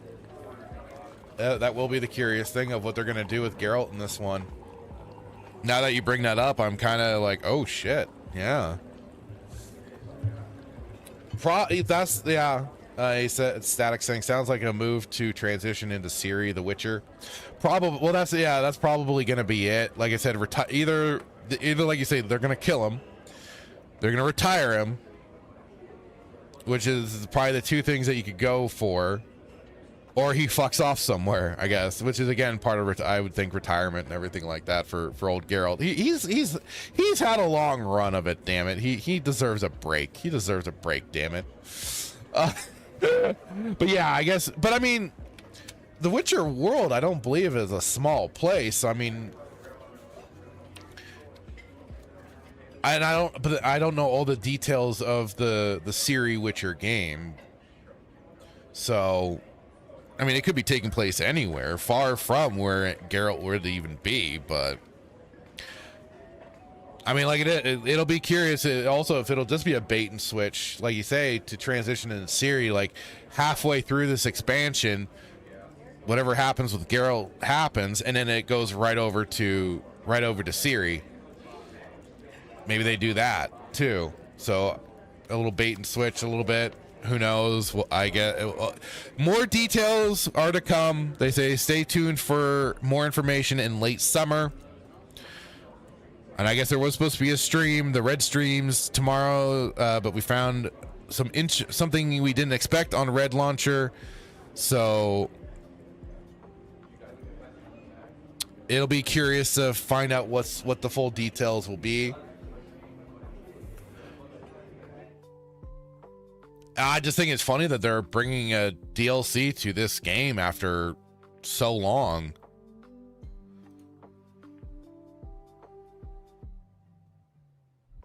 And like it is, I'm not too familiar with this Fool's Theory group, that is this company that's doing this or helping with this expansion.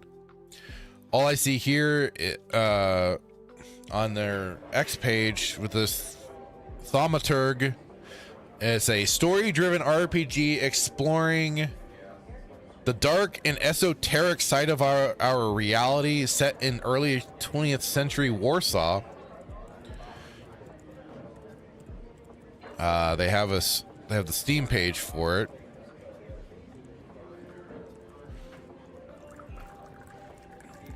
Let's see. So that's the 7 game that I saw, enhanced edition right there. That looks like a kind of Oh, isometric style game, kind of like from the perspective of the way Fallout used to be.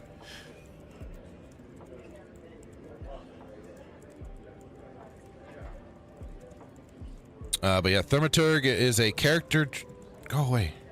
It's a character-driven RPG with a rich story, morally ambiguous choices, and turn-based combat. In a city on the brink of change, use your mystical powers to read emotions, uncover motives, and command folklore-inspired demons while resisting the temptation of your own pride. Huh. I'm wondering if I've looked at this before now.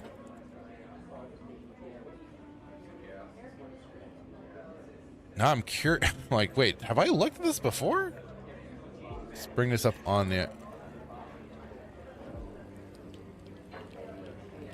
Well, it's on sale. It's not on my wish list. Oh, my buddy Duke Dazzard there wants it. A Dark Ghost. I know him. Somebody already owns it. So yeah. Interesting. I guess since we're getting an idea of who these people are, we could take a look at this trailer really quick. For one of their, I guess more, well, recent-ish games. March 4th, 2024. This was released. But just to get an idea of what they've done already, since they're partnering with CD Projekt Red for this Witcher expansion. Let's take a peek here, see what this is all about.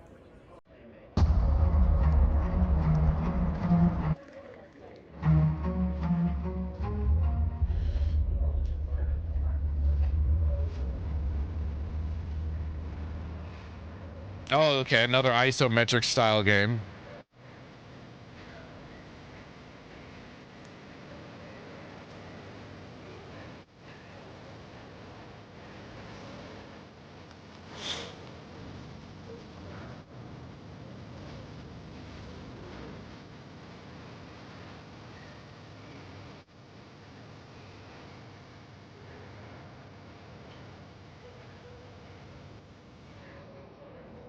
Huh.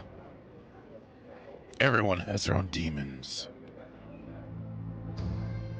You all have them, yet not everyone is aware of their existence. Oh, that looks trippy.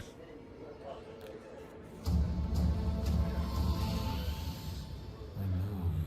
I remember you from books. We coexist, but we do not know what rules govern this coexistence. Wait a minute, who is that?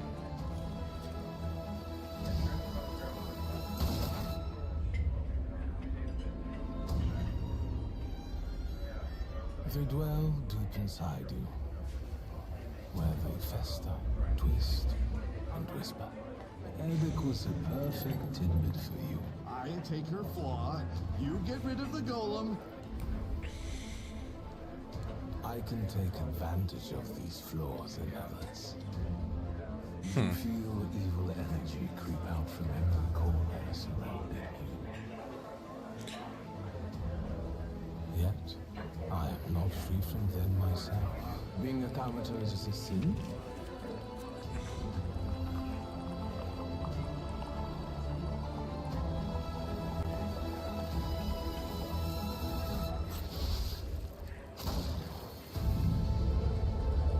Guilty, guilty, guilt. I need to get out of here. For the thaumaturg's help. Darkness does not exist without light. What are you waiting for? So they definitely already kind of have that connection with, like, yeah, dark themes and stuff like that, which, and as they say, folklore inspired demons fitting, I would hope fit pretty well with The Witcher then. Just different styles of gameplay presentation is kind of the thing, considering Witcher is more of a third-person action game, while this is getting into turn-based isometric style gameplay, which is, again, very like Fallout 1 and 2 and tactics. Huh. Sounds I mean, I guess that's, yeah, probably perfectly up the alley for something like for them in The Witcher. It'll be curious again to see what is produced. Like it is, we have already known CD Projekt Red. They've done their legitimate DEI video.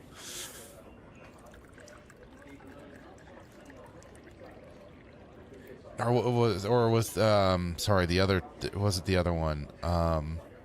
ESG? I forget. Not ESG.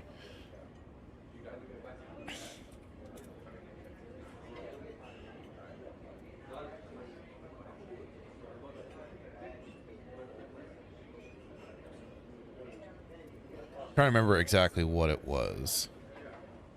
Oh no, it was ESG. Okay. Yeah, they did their whole ESG video and stuff like that. Environmental, social, and governance. And DEI, diversity, equity, and inclusion. So they did that whole stuff. It'll be interesting to see what happens with this then. Because like Static was pointing out with the whole Ciri, if that's going to transition, move over to her. They kill Geralt, stuff like that. So all things to keep an eye out for sure. Not like already the creator of the Witcher series doesn't already have his own issues. Especially if you saw that poor TV show, which I'm glad I never watched. I just know that poor Henry Cavill did his damnedest to maintain lore and continuity. But I'm sorry, I tried getting through like the first book and I just couldn't. Geralt was such a bitch. And it was and he was a cuckold. He was a literal fucking cuckold, thanks to Yennefer. So I'm sorry, like at least then, like, you know, CD Projekt Red came along with the first Witcher game, and you were kind of a pimp. Geralt took back something, man. He went around collecting cards of the women he banged. He wasn't being completely tied down to Yen. But still, just wrong all around. But yeah, so again, it'll be interesting to see what happens with all this. Because aren't they doing a Witcher remake of the original game? So, yeesh, it's just one thing after another then. Okay.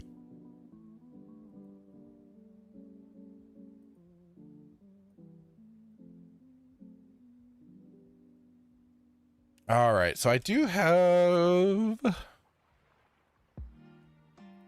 another set of topics that I want to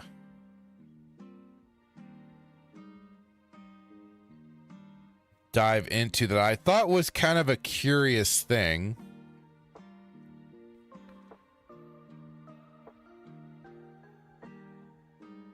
Honestly, I was going to go into one that was about this whole basically Plantation simulator. The developer completely flipped the whole thing and basically betrayed any of the buyers of the game and supporters when people came out and attacked them. But you know what? Fuck them. They kind of got, you know, I hope people refunded the shit out of that game. But there is something else that I'm kind of, I thought was kind of an interesting one, because it's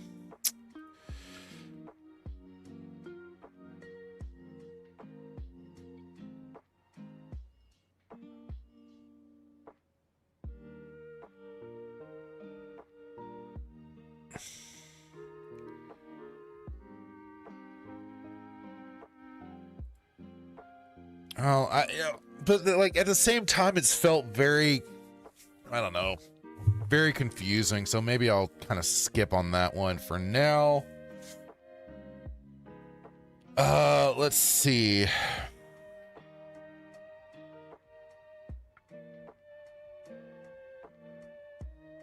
Yeah, that whole plantation simulator.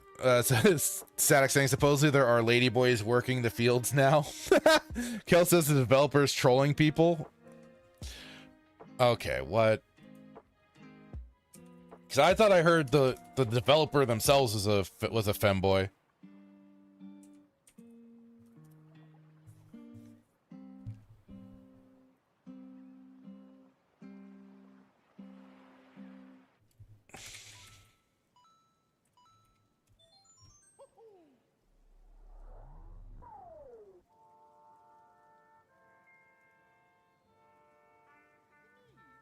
Crap, now I forgot what the hell the game was called.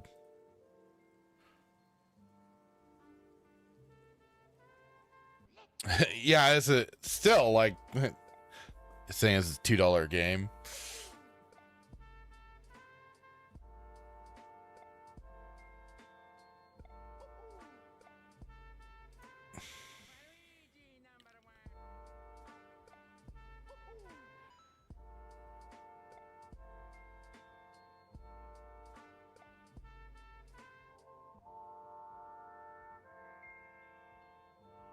Okay, I'm even seeing, yeah, some of the comments first. People are like, the guy was trolling from the get-go.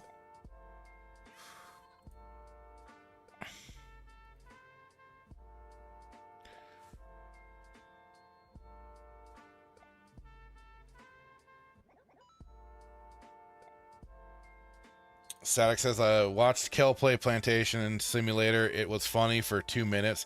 I mean, basically, like I saw... Oh, it's not even... What?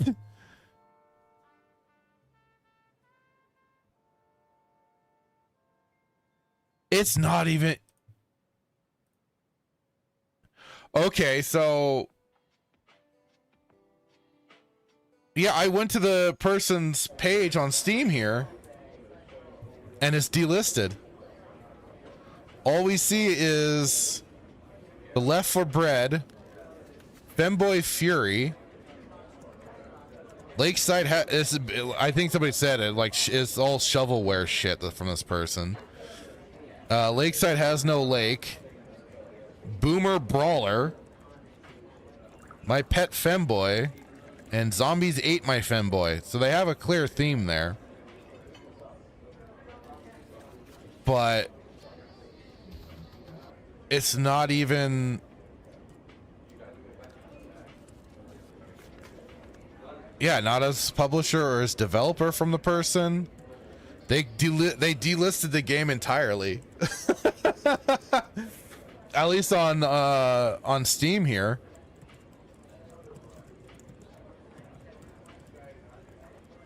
Hang on, let me... Maybe it's just by default?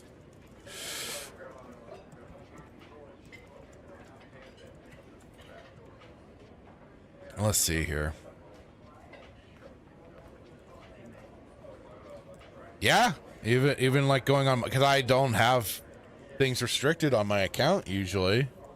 So the person even delisted the game. Okay, that's interesting. Or was that, did Steam do that?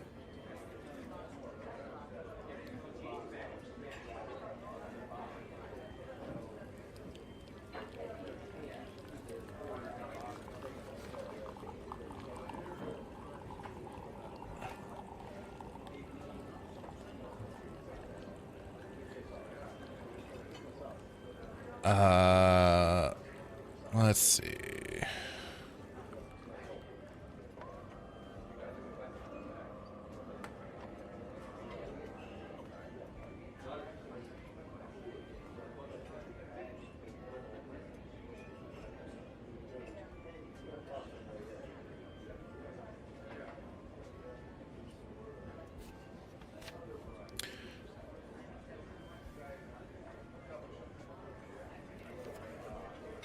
All I'm seeing are articles, just more of the people that were out against it for the most part. Let's see.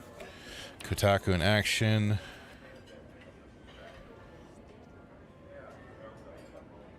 Oh, so this is interesting. So yeah, Kotaku in action had some extra little... It's been a while since I've gone to this place. So they had to tweet the Steam page originally, and then... Fact 1, the dev is an intention whore. Check his previous games and you'll have no doubt about it, like we just saw with all those femboy and shit. Fact 2, there's nothing wrong with being an intention whore. You don't have to give him attention if you don't like it. Fact 3, the Steam reviews for the game are hilarious. Fact 4, the purpose of this game isn't to encourage or normalize slavery and racism. It's just to release it to the public, and then imagine the easily offended people fume out of their ears when they see it. That's where the humor is derived from these games. Making people rage is entertaining. Yeah, I suppose so, but the idea of then still taking people's money for it, that's kind of the other thing, but huh. I just didn't realize it got completely removed. I didn't hear about it getting removed off of Steam. That's more of a funny part right there.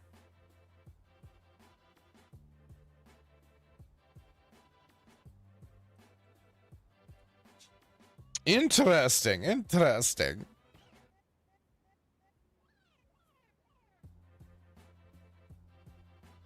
Well, we found out a couple of things. We found out today The Witcher 3 is getting a new expansion, and the Plantation simulator has now been delisted.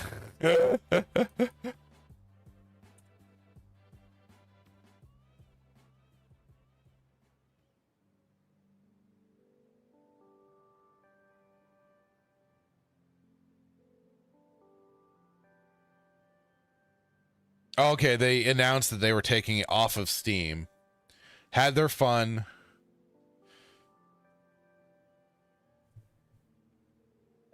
So yeah, here's the post right here. I'm taking it off Steam. I had my fun.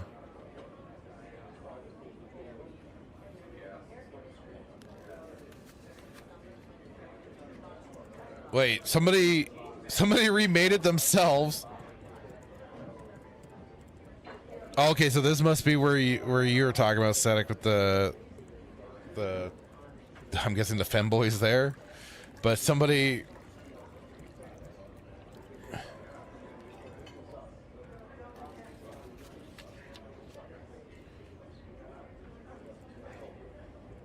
Oh, look at this! You get your different styles of rancher style.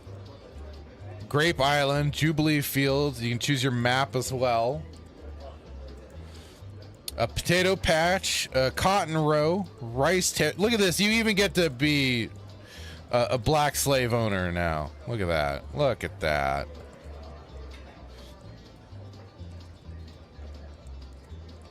Rubber Grove, Turnip Yard, Porch Loafers.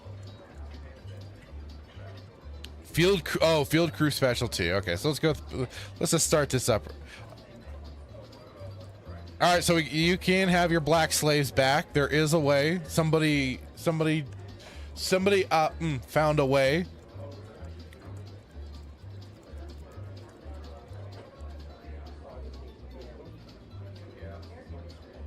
But yeah, so you can. Oh, there we go. There we go. Starting to whip some of them boys. There we go.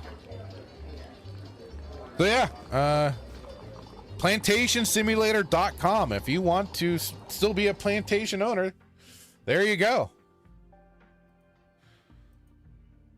There you go.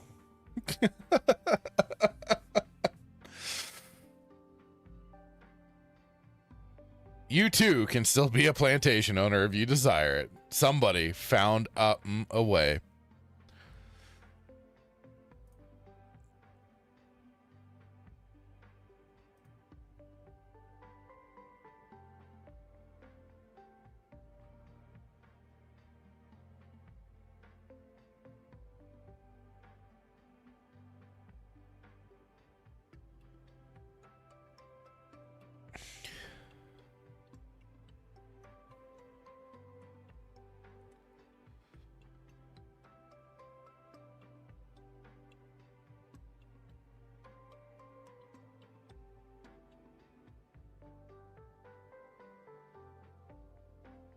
Oh, I guess that was an old one.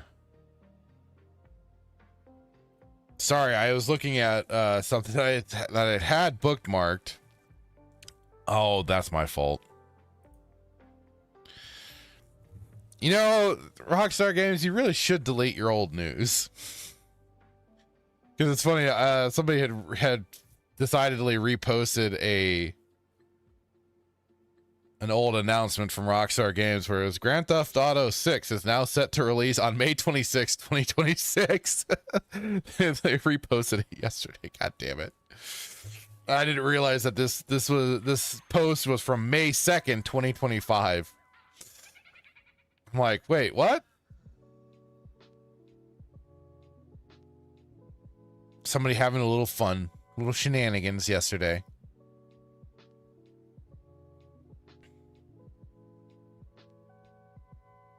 I'm trying to find at least something just to kind of end things at least a little better on here. Come on. Do I have anything? I sure I got something. Hang on.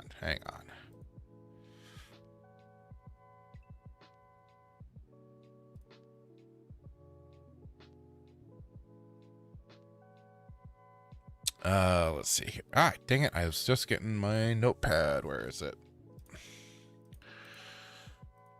I have everything saved.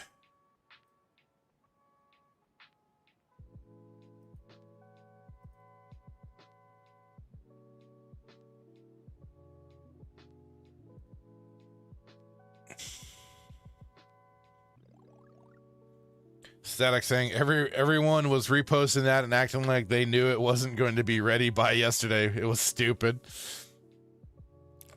I mean, you know, it's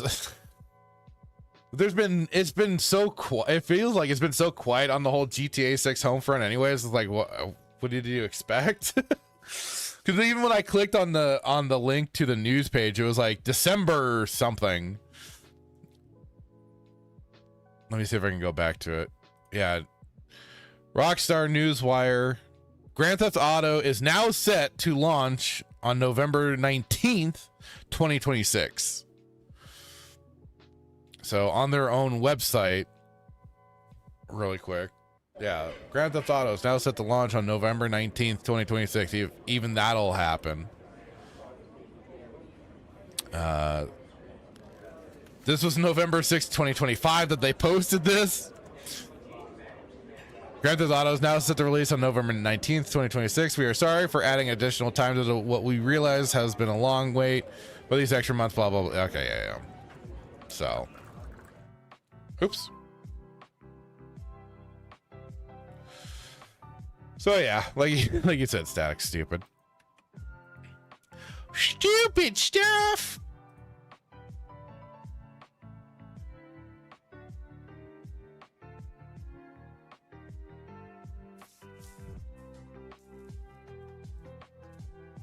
I know I've talked about that. Newt talked about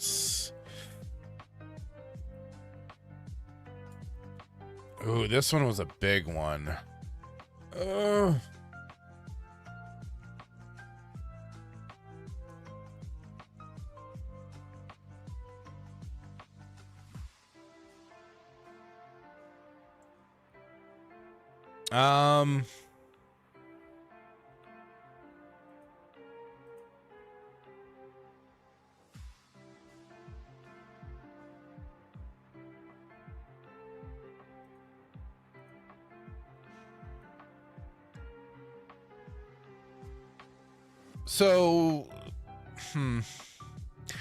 Okay, so there was kind of a thing that did get announced that I've been following for quite a while, and that's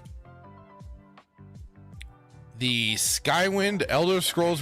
So Elder Scrolls Renewal Skywind. Welcome, Moon and Star. Skywind is a total conversion or a total recreation of Elder Scrolls 3 Morrowind, built from the ground up in the more modern Skyrim Special Edition engine.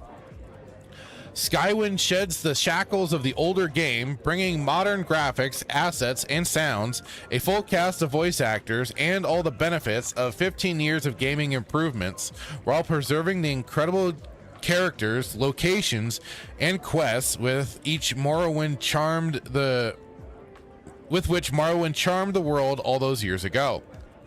And so what is Skywinds? Skywinds is a total conversion mod that is remaking the 2002 game Elder Scrolls 3 Morrowind in the more modern Skyrim Special Edition engine. Our team is a group of artists, engineers, tinkerers, enthusiasts, unified by the love of the Elder Scrolls and working to breathe new life into Morrowind.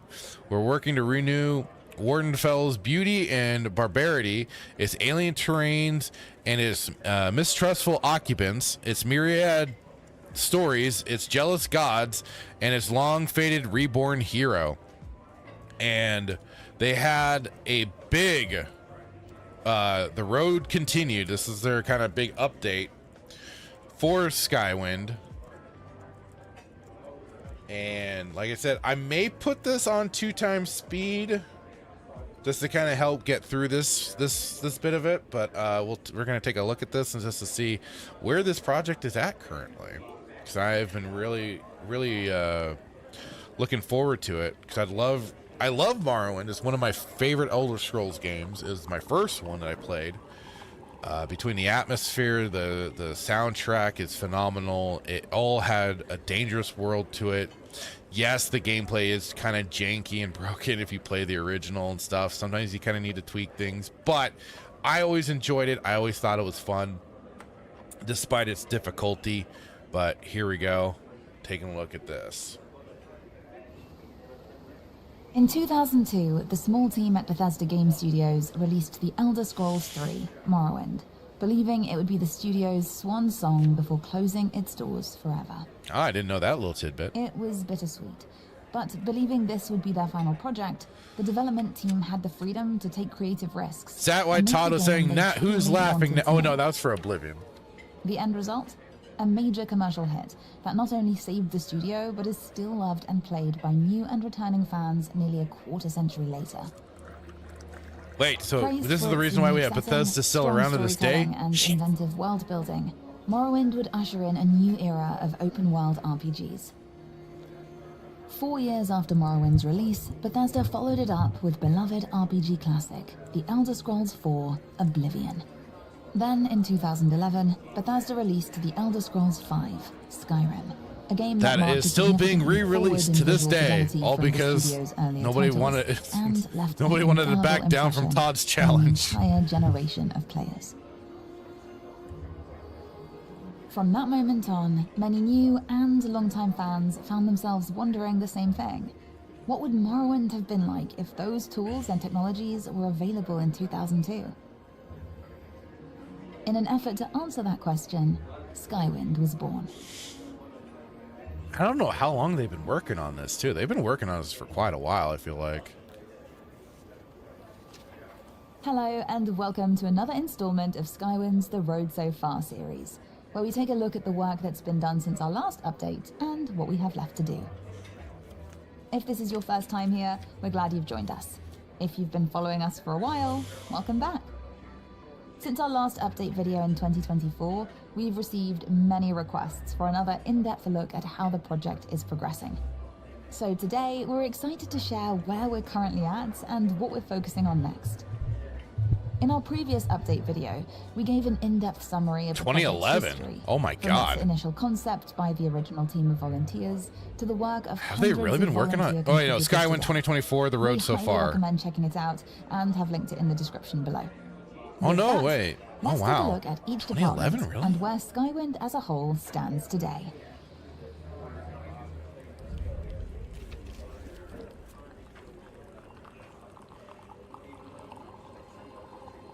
.2D art, 5 active 2D artists. One of the 2D team's largest responsibilities has been creating the concept art for Skywind's assets. God. From buildings and furniture to armor and creatures.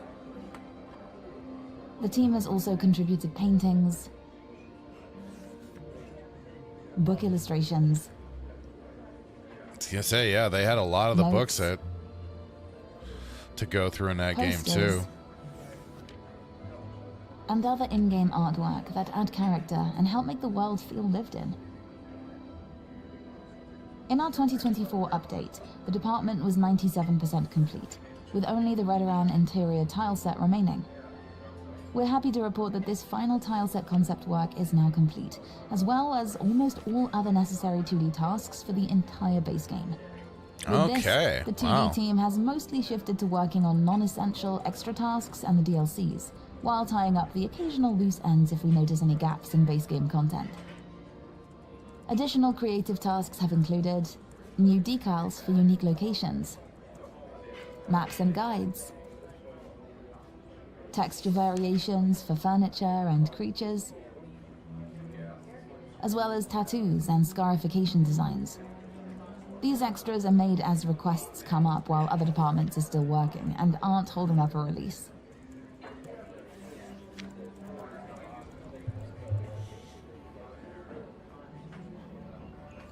Using the 2D team's concept art, the 3D art department creates the models and assets that appear in-game. Finished 3D model there. That looks cool. Since our 2024 update, a lot of progress has been made by a lot of the this team. is looking astounding. Work on Morrowind's unique Daedric helms is nearly complete, as are the Daedric weapons, marking the final base weapon set to be modeled for Skywind. I know I'd sometimes cheat for some of the Daedric weapons. Have been finished and implemented, along with essential creatures like the Quama Queen, Ascended Sleeper, and certain unique and important NPCs. Another important milestone is the completion of the Redoran interior tile set, including room sets, huts, and various unique buildings, which had been a long-standing bottleneck, and work can now resume in many areas that had previously been on hold. With this, 28 of 30 tile sets are now complete, leaving only the Dunmer Stronghold interiors and exteriors, which have already seen significant progress, with clutter finalized I would have figured and most Stronghold. complete Well, and testing underway. For our remaining 3D assets, here is where we're at in comparison to 2024. The largest remaining category is still clothing, though thanks to major efforts this past year, these are roughly 75% complete. There is still a lot of work left, however, and we're actively looking for artists experienced with 3D clothing assets to help create the remaining pieces from our concept art. Interested in helping out but unsure about sending in a full application? We have a new public 3D bounty board in our Discord server. well, there you go, Here you folks. can read more about some of the remaining assets, see specific instructions. If you got the skills, they're looking for help. Send in your own contribution.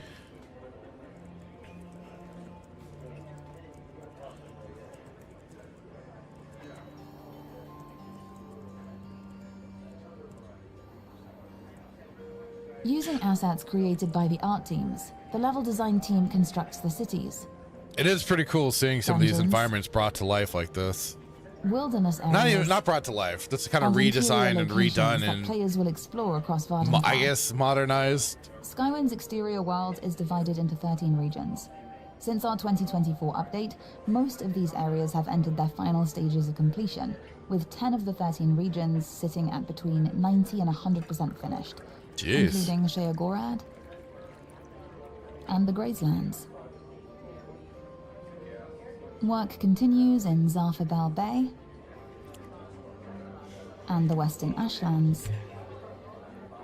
That was the thing. Like even While Morrowind, Red what Mountain felt, will even though it's likely like be the this, final it's region this to wrap up. island, it felt huge. Just walking around from place to place was a Interior work trek. is also advancing steadily. Here is how the cell count compares between 2024 and 2026. Splitting some, In total, only 4% of our 1,256 Jesus. interior cells are left awaiting work, with 16% currently undergoing level design. The remaining locations are awaiting final reviews for touch-ups to ensure they meet our standards and QA to ensure quality. Here are some newly finished locations that have been sent off for nav meshing and optimization.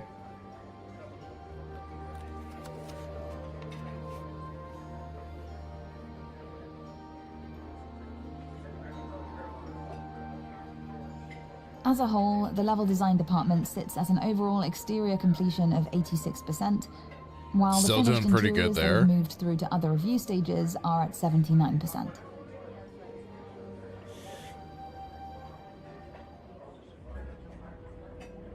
So they're making good progress in from the Once last locations 2 have years been built ago. by the level design team, they need to be pathed so that NPCs and creatures can properly navigate them.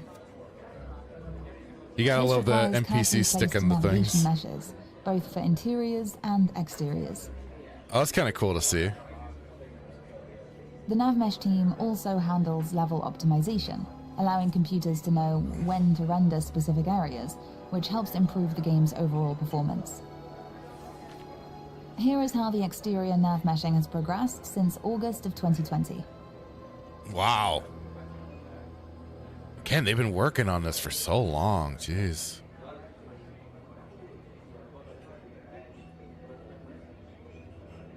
Since our last update, interior nav meshing has advanced strongly, and both interior and exteriors have now reached roughly 75% completion. The team continues to work closely with level designers, beginning work on new areas as soon as they become available.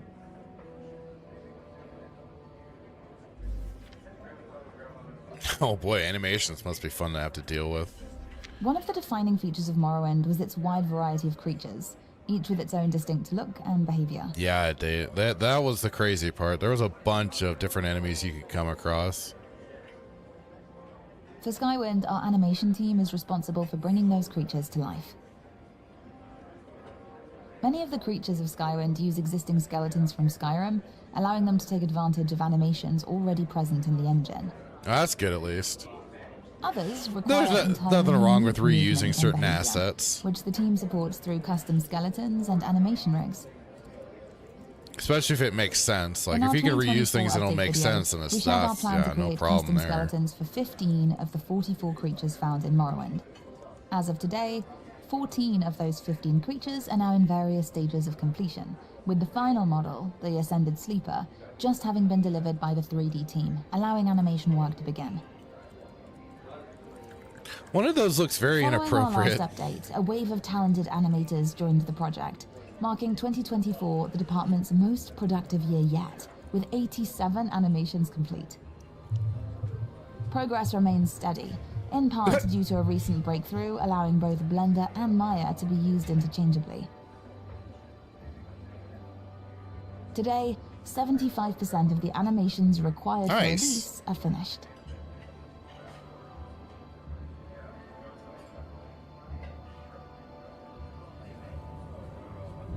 I remember when I worked in QA back in the day. A guy on the Visual team gave me a effects, or book for, I think, play a key role Blender. in I shaping just tone and atmosphere, could not while understand also any of it. I supporting wish core I gameplay could. systems such as magic, making it central to the game's experience. I'm In our waiting for him to 2024 fall. update, roughly half of Skywind's spell effects were complete. Since then, the team has finished VFX for nearly all spells, with the Nice. majority already passing a final review. The work here has included making sure that spells look good in first person, third person, Oh, okay. as well as having appropriate visuals in the inventory screen. All right. Recent VFX work has also focused on weather, lighting, Oh, are there static? Saying there are new ways to And help you water. understand it now. I've just always been like. expanding Sometimes I've always Skywind's felt like I needed environmental like more of the systems using hands-on real-world instructions, lighting like data especially if I and got custom questions and sky stuff. Having broken new ground with But- a new weather archetype system, the team will be able to rapidly fill out Oh, wow. all weather types Damn. for every region, ensuring productivity while maintaining equal standards. Oh, you gotta love a good rain effect. All Nice. of Skywind's lighting and weather systems are built entirely within Skyrim's vanilla engine, without relying on external lighting modifications. This means the final release of Skywind should remain fully compatible with different lighting and weather mods for Skyrim.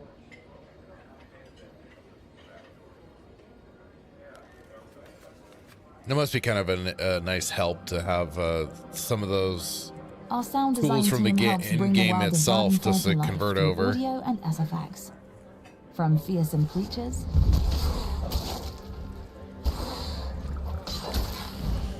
to space-bending spells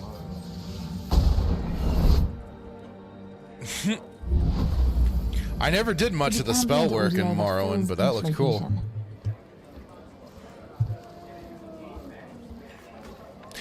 The sound design, I hope they nail down really well, because that was part of it, with all the Skywinds' sound original effects sound going effects on. hope to make you feel present in the world. In our The whole last world video, really the sound felt effects alive. department reported an overall completion rate of 48%, with the categories looking like this. Yeah, the ambience needs to be After 2 really years of there, collective along work, with it now looks like this. music. Of the remaining tasks, we've decided which are absolute must-haves. Once those must-haves are complete, SFX considers themselves ready for release. If we normalize these charts to show progress towards being release ready, you get a better sense of just how close we are.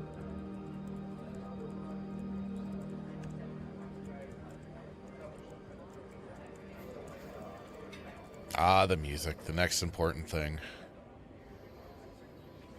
While Morrowind's music is iconic, due to copyright, we cannot redistribute those tracks directly. However, What? thanks to the Dragonborn DLC adding many of Morrowind's classic adventure tracks into Skyrim, we are able to incorporate some of them for selected occasions in the game. Oh, come Additionally, our on. composers have That's like produced some of the a new best score parts of... inspired by the tone and atmosphere of the original game. These tracks shape the player's experience of the world, with That's music kinda for specific disappointing. regions. That's really... That's... Like, the music and the ambient sound effects was all that was what just made the world feel so alive. Different types of dungeons.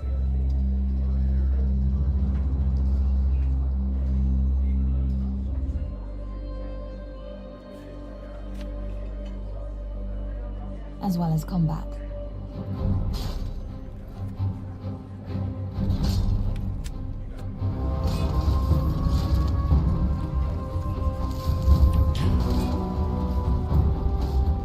Now that's where we're gonna have mods for mods, and somebody's gonna mod back in the Morrowind music so we can have that.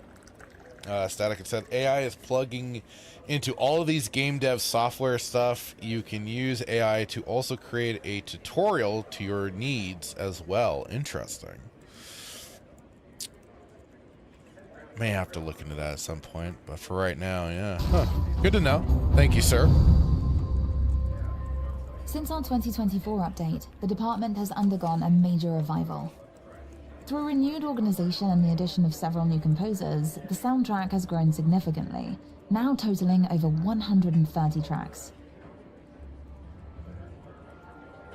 Skywinds exploration music is approaching completion, with over 5 hours of music finished.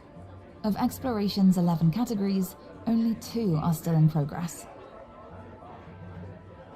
We have smaller goals for our combat and dungeon music, with the aim of reaching 1 hour and 1.5 hours respectively. We're around halfway towards those goals. Going forward, the music department is focused on filling in the remaining gaps of the soundtrack, and is considered 73% finished as a whole.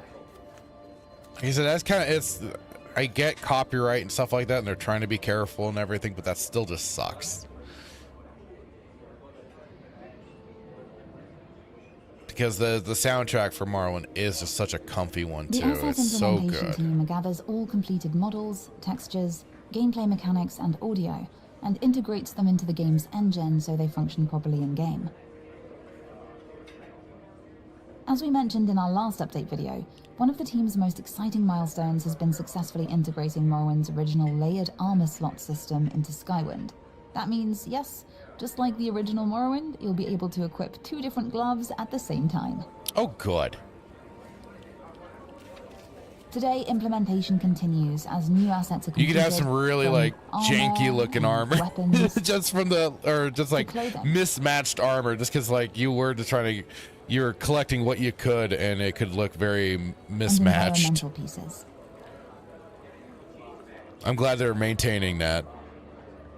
Currently, all implementation work is handled by just 4 team members, with many finished assets awaiting implementation, so we're always looking for contributors with experience using NIFScope who might be able to help.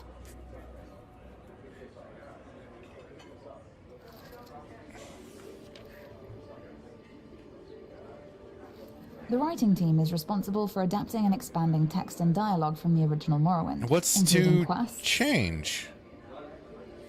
books, What's to adapt? Like it should just be like a mere copy and paste. item descriptions. dialogue,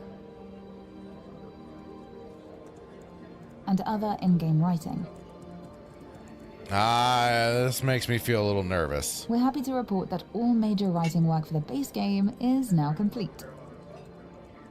Currently, the team is working on finishing item descriptions, formatting the vast library of So when you books, talk about adapting and proofreading stuff like text that, to that ensure makes me... consistency across the entire project. But will soon shift their attention to the Tribunal and Blood Moon expansions. These expansions will be developed as post-release content and will not delay the release of Skywinds' base game. Oh, that's good. I'm like, cool that they're going to work on the DLC, but it's like, I hope that doesn't interfere with the base game, but they got the base game going first, which is good. Once our writing team finalizes a script, it's passed to one of our many voice actors, who then bring their characters to life. All Outlanders are looking for the old deep elf places.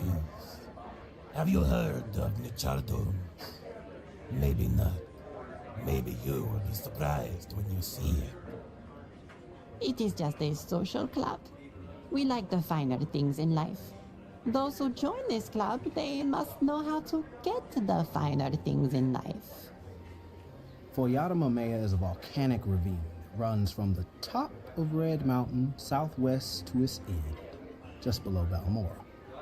An old Dwemer bridge crosses the Foyata near Fort Moonmark. In Skywind, each of the approximately 3,000 NPCs will be fully voiced by real people with zero use of AI. This is thanks to the work of nearly 300 volunteer voice actors over the span of 10 years. Speaking of AI, last year the team reached a major milestone. Every role in the base game was I cast. I remember saying this too when it came to people promoting themselves and stuff like that. Like, that was going to be a factor for some, is that they're going to say, like, you know, I bring a human element to it. I'm not, there's no AI, blah, blah, blah, blah, blah. Like, that was certain things that I remember talking about with. Since 2024, there's been I think I was on progress in voice actor submissions. the midweek, right now, not the midweek there are comp. only I forgot 3 what it actors was, but I was still working on their with initial some people and talking about it, 50 and who I was are in like, the you retake know, stage. this could be about how That people is, promote recording themselves corrections as for artists and errors, stuff like background that, noises, or particularly. missing lines. Despite this massive undertaking, and contrary to popular assumptions, voice acting should be one of the first departments to finish. Damn. Well, probably in tandem with the writing, that probably makes sense.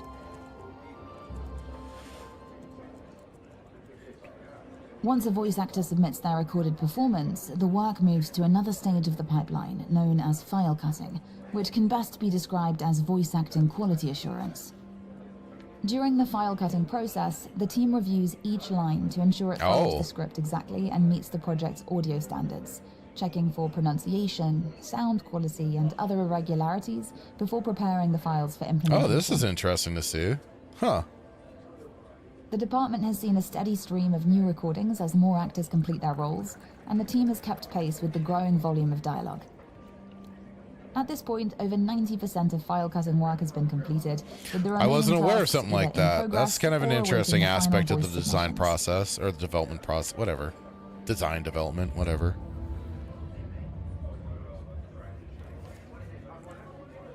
Once approved by file cutting, voice lines are mixed and mastered so that dialogue sounds clean, clear, and consistent with the rest of the game. The Blightstorm's been really bad this year. My friend who makes the Margon pilgrimage every year got caught in a real doozy. He was in a pretty bad way until they got him back to a temple. With Skywind being fully voiced, a combined total of 184,714 individual lines of dialogue will eventually need processing. As mentioned in our 2024 update, voice mastering had become one of the project's major bottlenecks, and the original workflow was far too slow to keep pace with Skywind's scale. Since shifting to batch processing for non-major characters, and with new dedicated leadership, the department is working hard to streamline production. Currently, over 22,000 lines of dialogue have made it fully through the mastering process, representing around 12% of all lines. Oh, jeez. While there is still a long way to go, we have more than doubled our numbers since 2024, and we hope to continue accelerating. If you have experience with dialogue editing, mixing, or mastering, we would love to hear from you.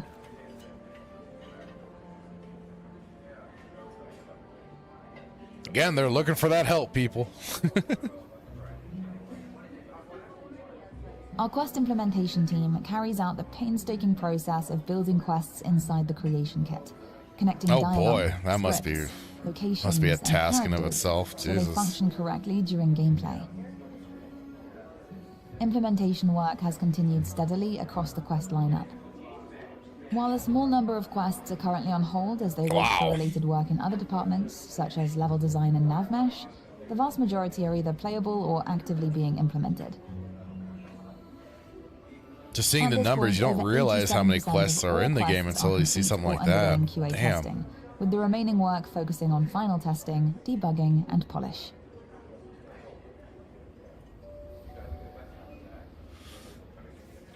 Three active coders. Oh.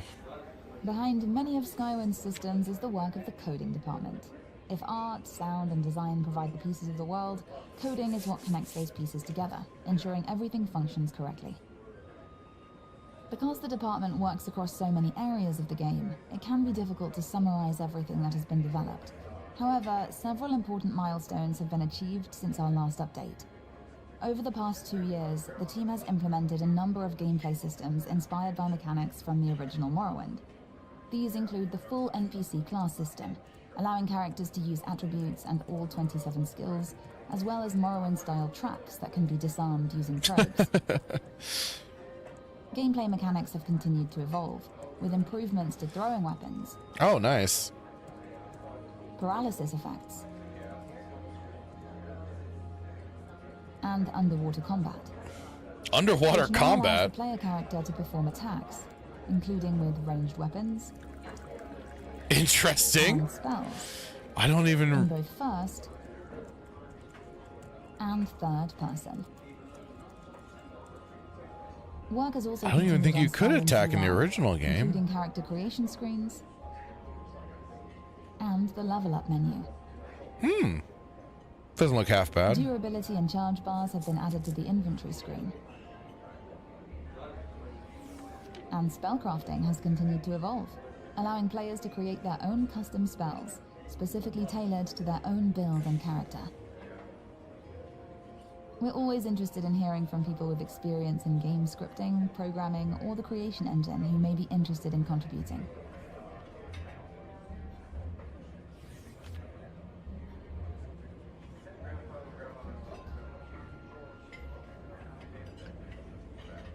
Nine active QA testers, huh? Quality assurance, or QA, is the final stop for almost everything that enters the game.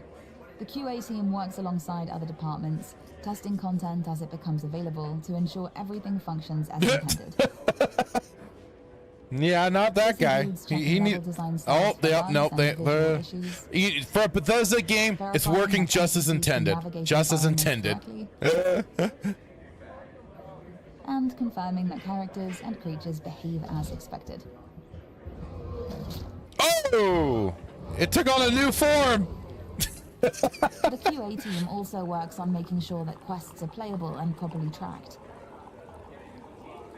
In 2024, the For a department Bethesda will game, complete the first looks pass okay. on roughly I think you're good. 235 quests. Today, 320 out of the 484 total quests have undergone a first QA pass. It just works. Level design testing is also well underway, with approximately 300 interior cells having undergone a first pass. But new tasks arrive as the level design and nav meshing departments are making steady progress. With the workload growing, the QA team is always happy to welcome additional testers to help ensure the final game is as stable and polished as possible.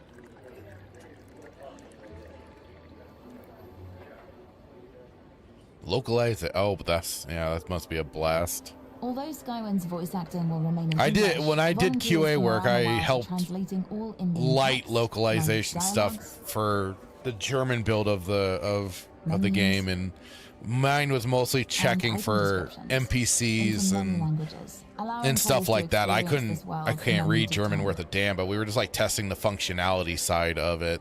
While localization And will the not delay NPCs, release like I of said, today's game, because our they could goal not is to have support as many languages as possible at launch. could not have zombies looking like zombies. They had to censor those and stuff. That was when I first learned about that sort of stuff going on. Efforts underway. Many teams could benefit from more volunteer translators, particularly for French, Italian, German, Spanish, Russian, Polish, and Brazilian Portuguese. No. If you have experience with writing in these or another language, we'd love to hear from you.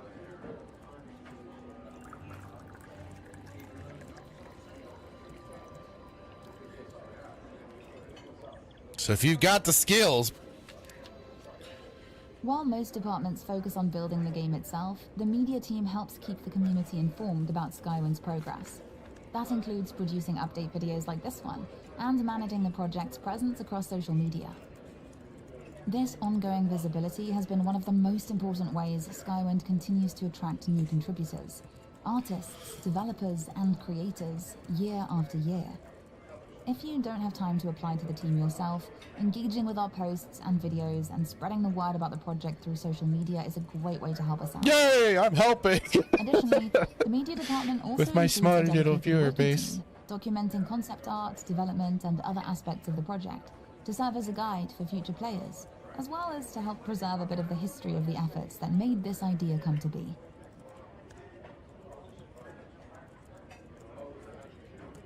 So yeah, if you got video editing skills and stuff, help them out. Here is a summary of where each department stands as of 2026. 2D art 99%, 3D art 90%, level design exteriors 86, interiors 79. Nav mesh exteriors and interiors both 75, animation 75, visual effects 80, sound effects 65, music 73, asset implementation 85, writing 96%. Voice acting 92, file cutting 91, voice mastering 12, quest implementation 87%. And there you go. They're well on their way now, boys. Across all departments, the most difficult groundwork is already in place, allowing more pieces of Skywind to move toward completion. In 2026, progress on the project remains steady, but a handful of bottlenecks still stand in our way. A common misconception is that Skywind has been worked on by the same small group of people, steadily chipping away at it for over a decade. You would hope, but in reality, no. The project has functioned more like a relay race, with the initial contributors having long since passed the baton. Yeah, I was gonna say. Over the years, it's like a revolving door, I'm sure. Have given what they could, when they could, to an idea they believed in. Today, nearly every active volunteer was once a follower of the project, just like you. And the hurdles ahead can only be overcome as long as people, like you, continue to volunteer. In particular, our team is in need of 3D artists creating final game-ready assets and clothing, asset implementers who bring finished assets, quests, and systems into the game, dialogue editors who can help mix and master voice lines, programmers, especially for work on systems like NPC scheduling and behavior, and QA testers, whose work is essential for identifying issues, maintaining consistency. You know, to do some actual like QA testing again, that would be kind of, I may bug them. Website, it'd be fun. tsrskywinds.com, or join our Discord server at the link below. Looking forward, development continues across the project, with several exciting areas gaining new momentum. Because if people wonder why I'm so nitpicky about my games and stuff, it's because, you know, even for the short stint I did, it pointed out so many additional things to me, and I was already like honed in on weird things, so it just helped. Worked on when departments finish the base game content, and thus won't cause any delays to Skywind's release. And I still have my book of notes from my time of QA, so I still know how to write out a bug report. A shared love of the Elder Scrolls 3 and a desire to experience its world and story for the first time all over again. Like the game that inspired it, Skywind is the result of creativity, persistence, collaboration, perhaps a little risk, shaped by many hands over many years, each one leaving their mark before passing the torch. Every contribution matters, every step forward counts, and together, they bring Skywind closer to the vision that started it all. Thank you for watching, thank you for your patience, and thank you for being part of this journey. We'll see you again on the road ahead, and eventually in Vardenfell. So they have certainly been making significant progress with this, and that's really cool to hear about. And I'm really even more. I mean, I've been looking forward to this one for a long time, anyways. So it'll be really cool once they finally get to those bigger moments. And again, they have their site.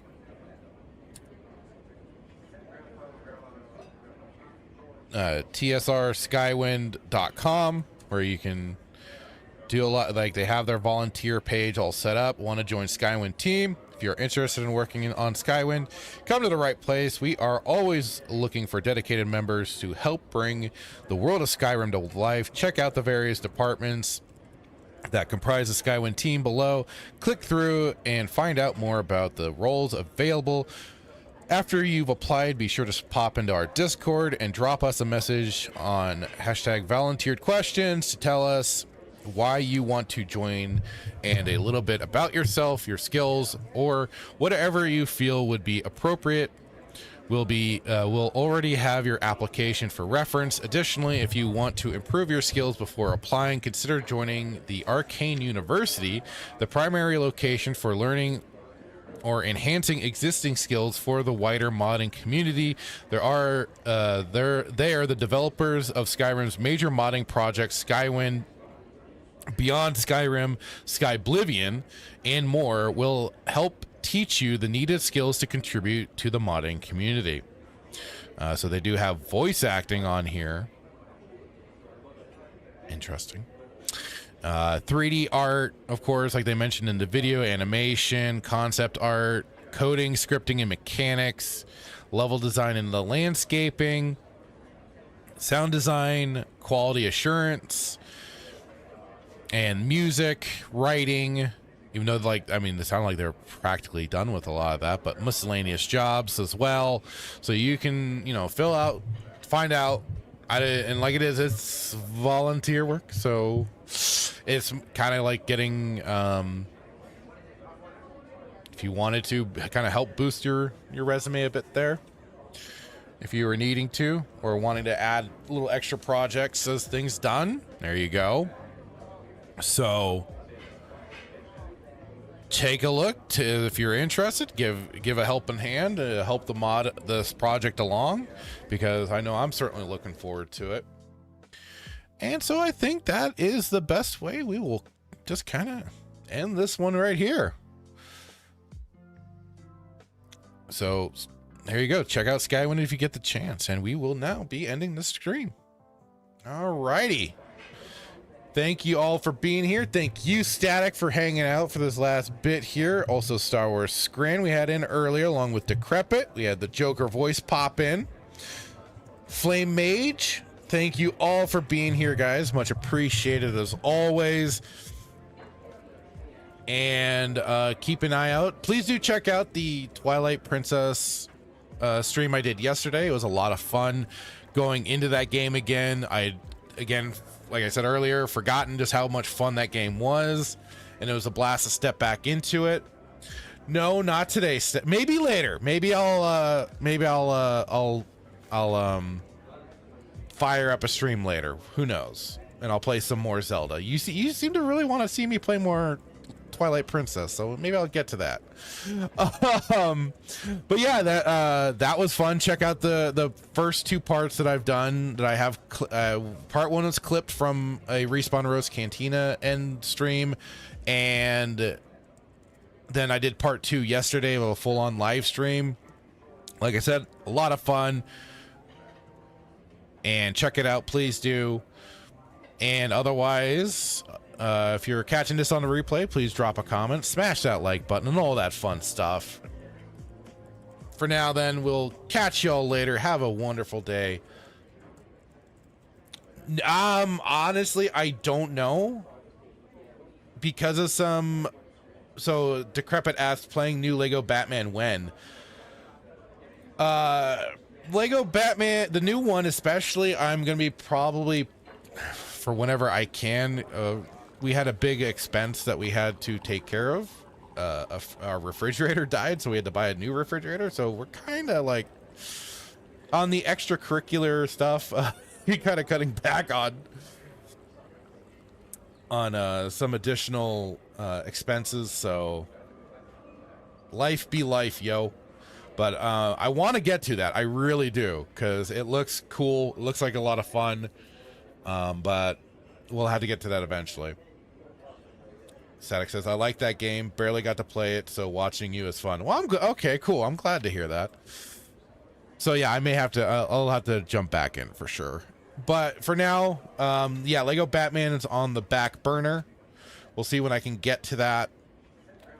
And for now, it'll be still more Twilight Princess. Static says, also check your DMs. I will after this. And then Decrepit says, no problem, priorities first. I don't even have a next-gen console to play it myself. Yeah, and I'm really kind of curious how well my machine's going to handle that game. So we'll see. We'll see. Otherwise, though, guys, again, thank you so much for hanging out, listening to me rant and rave and all that jazz. I appreciate it as always. Have a great day. Bye-bye.